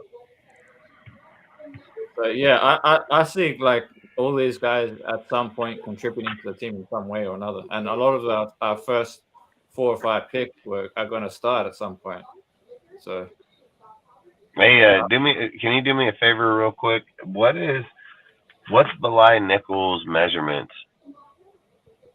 I'll just have to look it up. I think he's 6'2". He's a big. No, hell no. He's a big boy. 6'3", 6'4", isn't he? Something like that. Yeah. He's a big boy. He's like 6'4", 6'6". Yeah. Because I remember him not being that heavy though. Like, he's not 300 or something like that. He's like, I just want to see something here. To maybe prove a point. Yeah, well, they want speed and versatility. Yeah, actually, no, he must have bumped up 6'3", 302, unless he added weight recently, but he was like 200. I think he added. How tall is he? 6'3". Yeah, 6'3". I thought he was 6'4", but actually he's 6'4". He's 6'4", 290. 380. When we got him now, 6'4", 290. Yeah, that's what they got him at on the Wikipedia, 6'4", 290. But now he's 302, so he's added weight. 302. Okay, so he's added. So if you think about it, he's 302. He's 302 pounds, 6'4". Tyree is 6'6", 270 right now, 275. Yeah. You know what I mean? So I think he'll be fine as a D tackle, especially if it's a rush. I mean, look, he fights double team. That's what's going to happen. It's going to give Chandler a chance to fight, and if Chandler don't, he'll be gone. Yeah, Like, yeah. that's If what's you going to don't happen. own If that Chandler don't capital. get up and around there then, well, bye-bye, motherfucker. So, in the future, not now, but in the future, I can see a package where if Chandler's still around next year, where they have Chandler, then Tyree, then that Savela guy that we just picked up in the last 7th round, and then Max. yeah. Man, there'll be you have two And like then we guys. still got Jerry Tillery, so I mean that's a serious package Where the right fuck are you there. going to step up as a quarterback? Like, you're fucked at that point. Like, unless you Yeah, got really good O-line, yeah, and you're I fucked. like the regime because they're gonna keep the players fresh. They're gonna switch Yeah, out. They're and then not you can gonna have Byron coming through as keep well, the bro. same players that, and then they get worn out. They're gonna have fresh That's what legs Philly did. each time. We're going to do what Philly did. We're going to have a good rotation like Philadelphia. That's how you're supposed to do it, not. Yeah, that's how you're supposed to do it. That's how you keep consistent pass rush for all the all 4 quarters or whatever. Yeah. Is Guerrero up in the chat? Yeah, he was in there. Oh, Mike G, where you been, bro? Haven't seen He you. said, how about them Warriors? Then he put 0-1, motherfucker. Fucking Guerrero, man. How about them Much love, Guerrero. Warriors? Keep that same energy after tomorrow. We're gonna keep it. When is it? Tomorrow night. We're gonna keep that shit again for sure. Sorry to interrupt. I'll just wrap up real quick before I head off. The other thing I wanted to say is that what I noticed Dave said is it says he doesn't care about what school it is. He just cares about production and earning your spot and versatility. That's what and always being always evaluating the roster constantly. So he's always even like we've got these guys now. He's always looking to upgrade constantly. Yep. So everyone's going to pretty much battle for their spot. Like, no one's going to just get given a spot just because they're a 1st round pick or whatever, which I'm glad to hear that because we've been doing that shit for way too long where we just give we give the guy the spot just because of where we picked him or how much we're paying him or whatever. Yeah. And we're not even talking about, we haven't even talked about the UDFAs yet. So maybe like on Friday, we'll talk about them too. And then see, because they got a lot of good dudes over there too. They got good linebacker, they got good offensive tackle, guard. So they didn't just slouch up on the UDFAs either, Wagner's a dog. He's a better player than Bam Bam was last year. He's way better. He's not raw at the position like Bam was. Are you talking about that guy, that weird name school? I can't pronounce it properly, but that one that's got McGlenn. Who, Curtis? Yeah, Curtis. Yeah, from Chattanooga. Yeah. That one. Yeah, a dog too. He a lot of people were surprised that he went undrafted. Yeah, I was. I had him at least going between 5 to 7.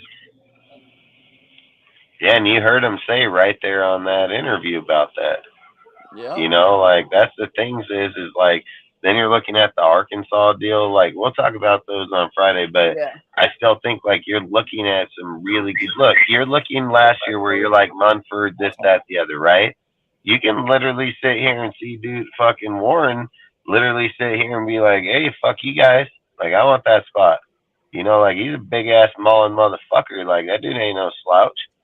So hell no. I think when you're bringing in dudes like this and putting them down there, it makes Luminor have to be more dependable. Can't go out there and fuck up because when you got a dude like frickin' when you got a dude like Curtis sitting behind them, sitting there being like, "Hey, fuck up, I'm gonna take that job," and then he's gonna have to play more true. Then Warren, Munford, and all of those guys sitting over there. Wagner, you mean?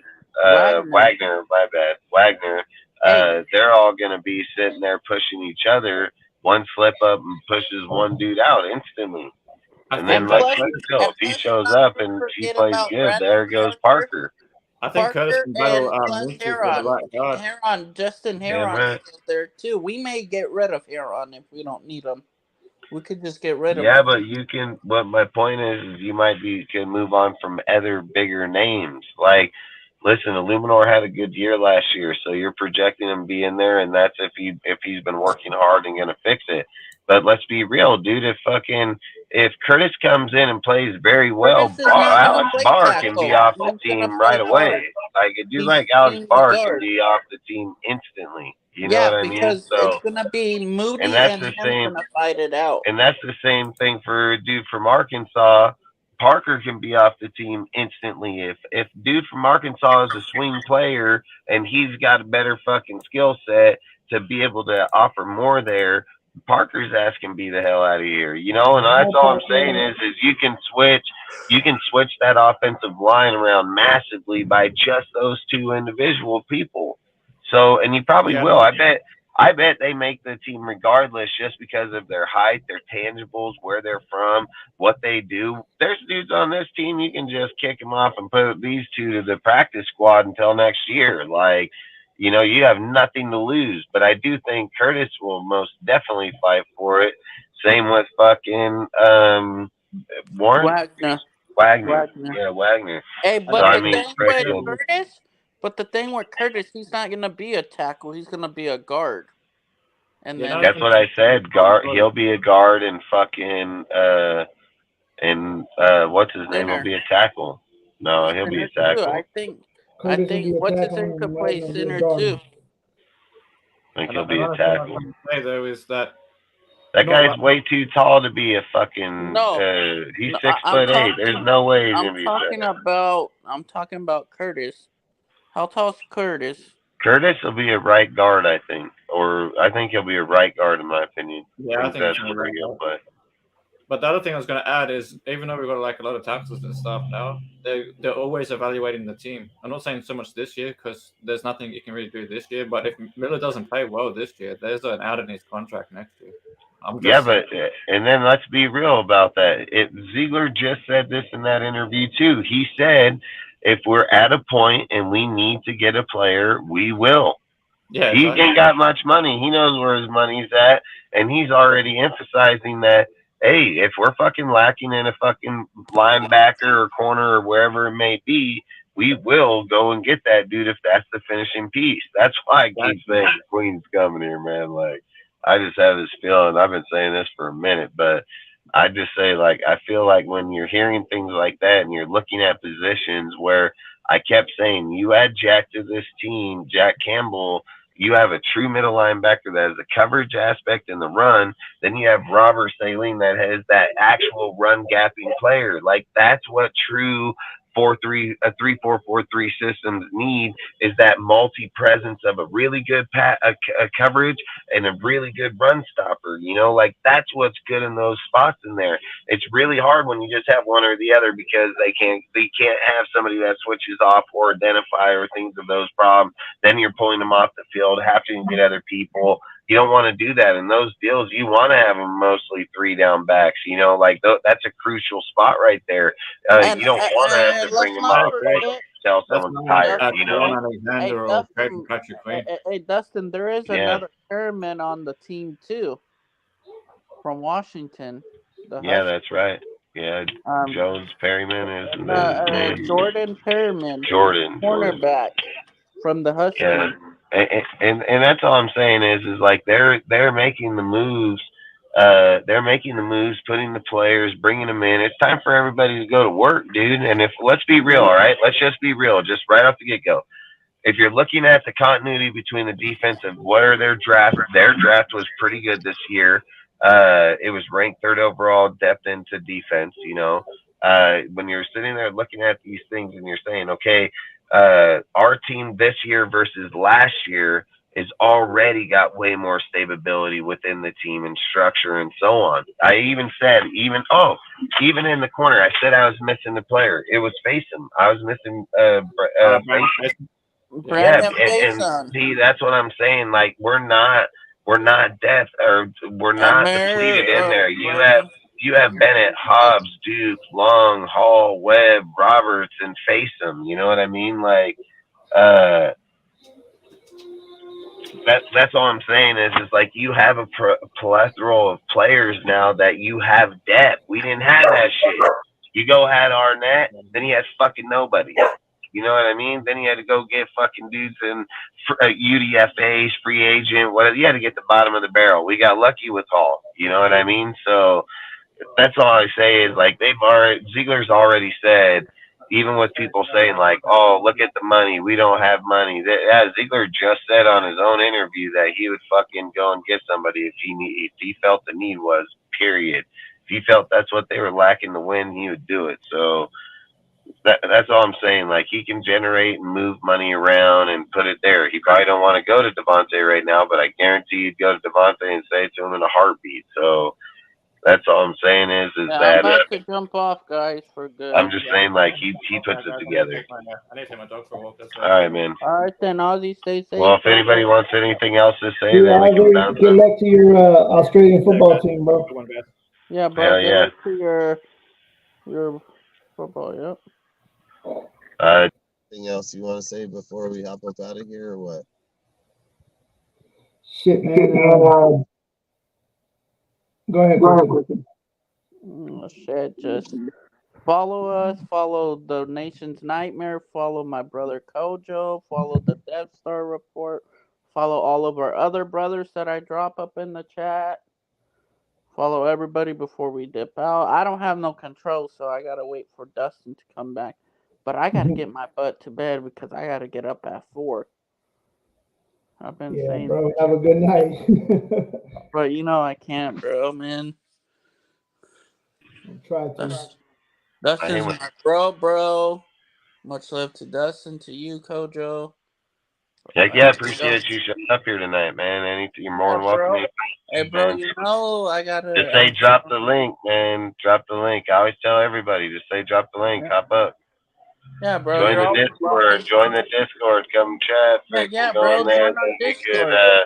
Hop in there anytime you want to come on here. So that's all I say. I always say the panel's open to anybody. Come on.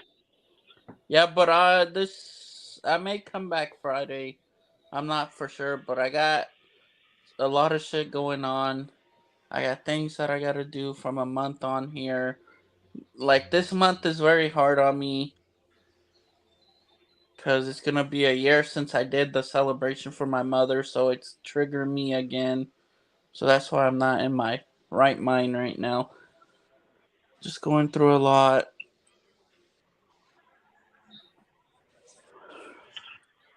Part of life, man. You gotta do it.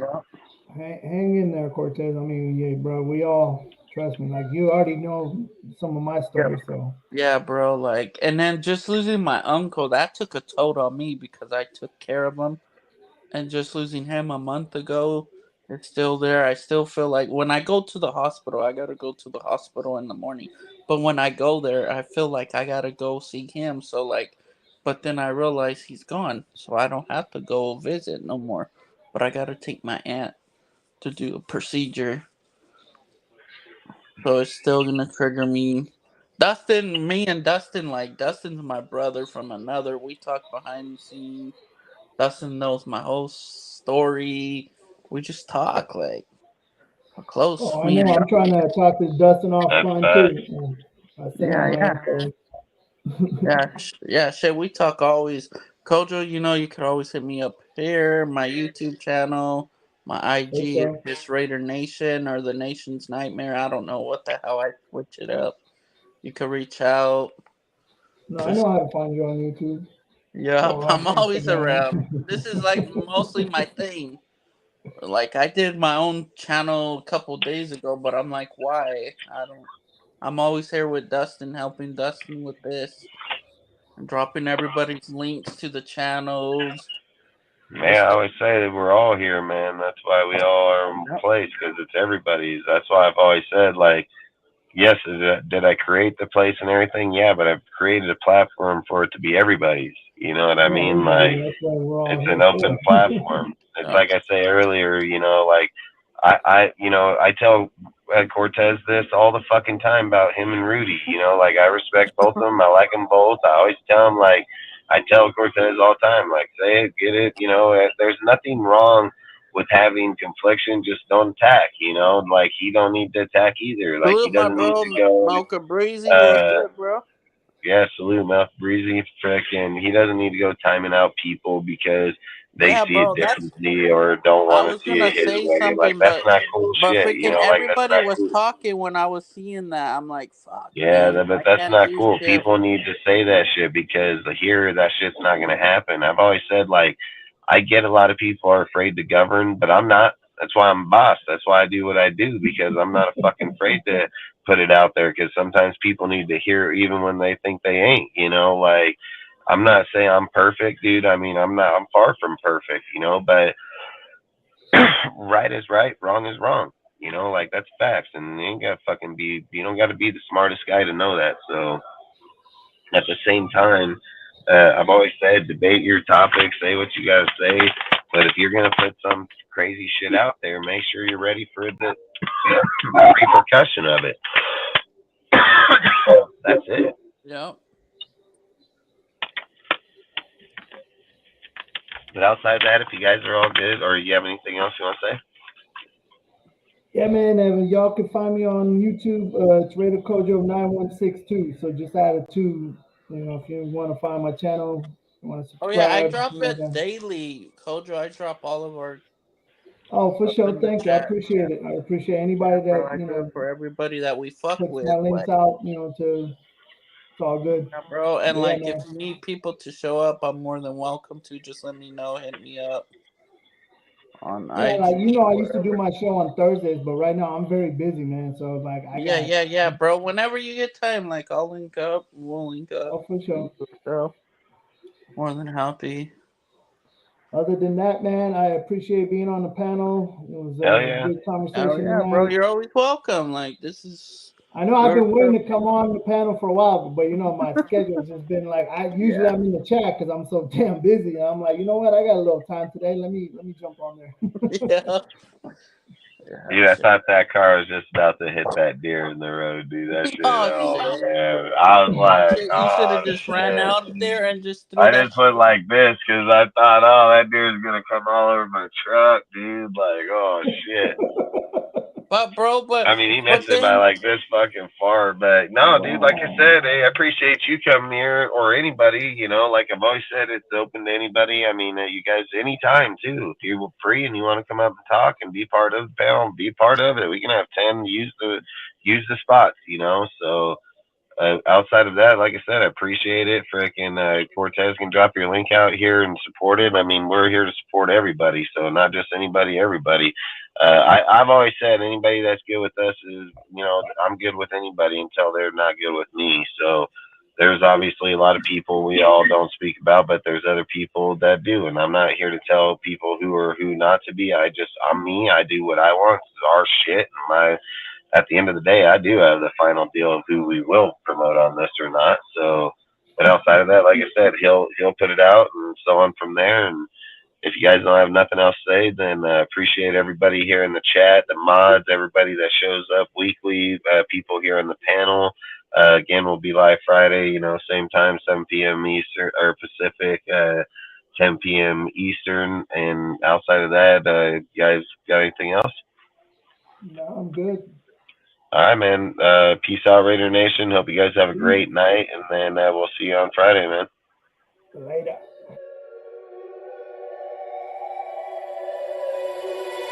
I'll wake up to the sounds of the silence that allows for my mind to run around with my ear up to the ground. I'm searching to behold the stories that I told when my back is to the world. Was smiling when I turned.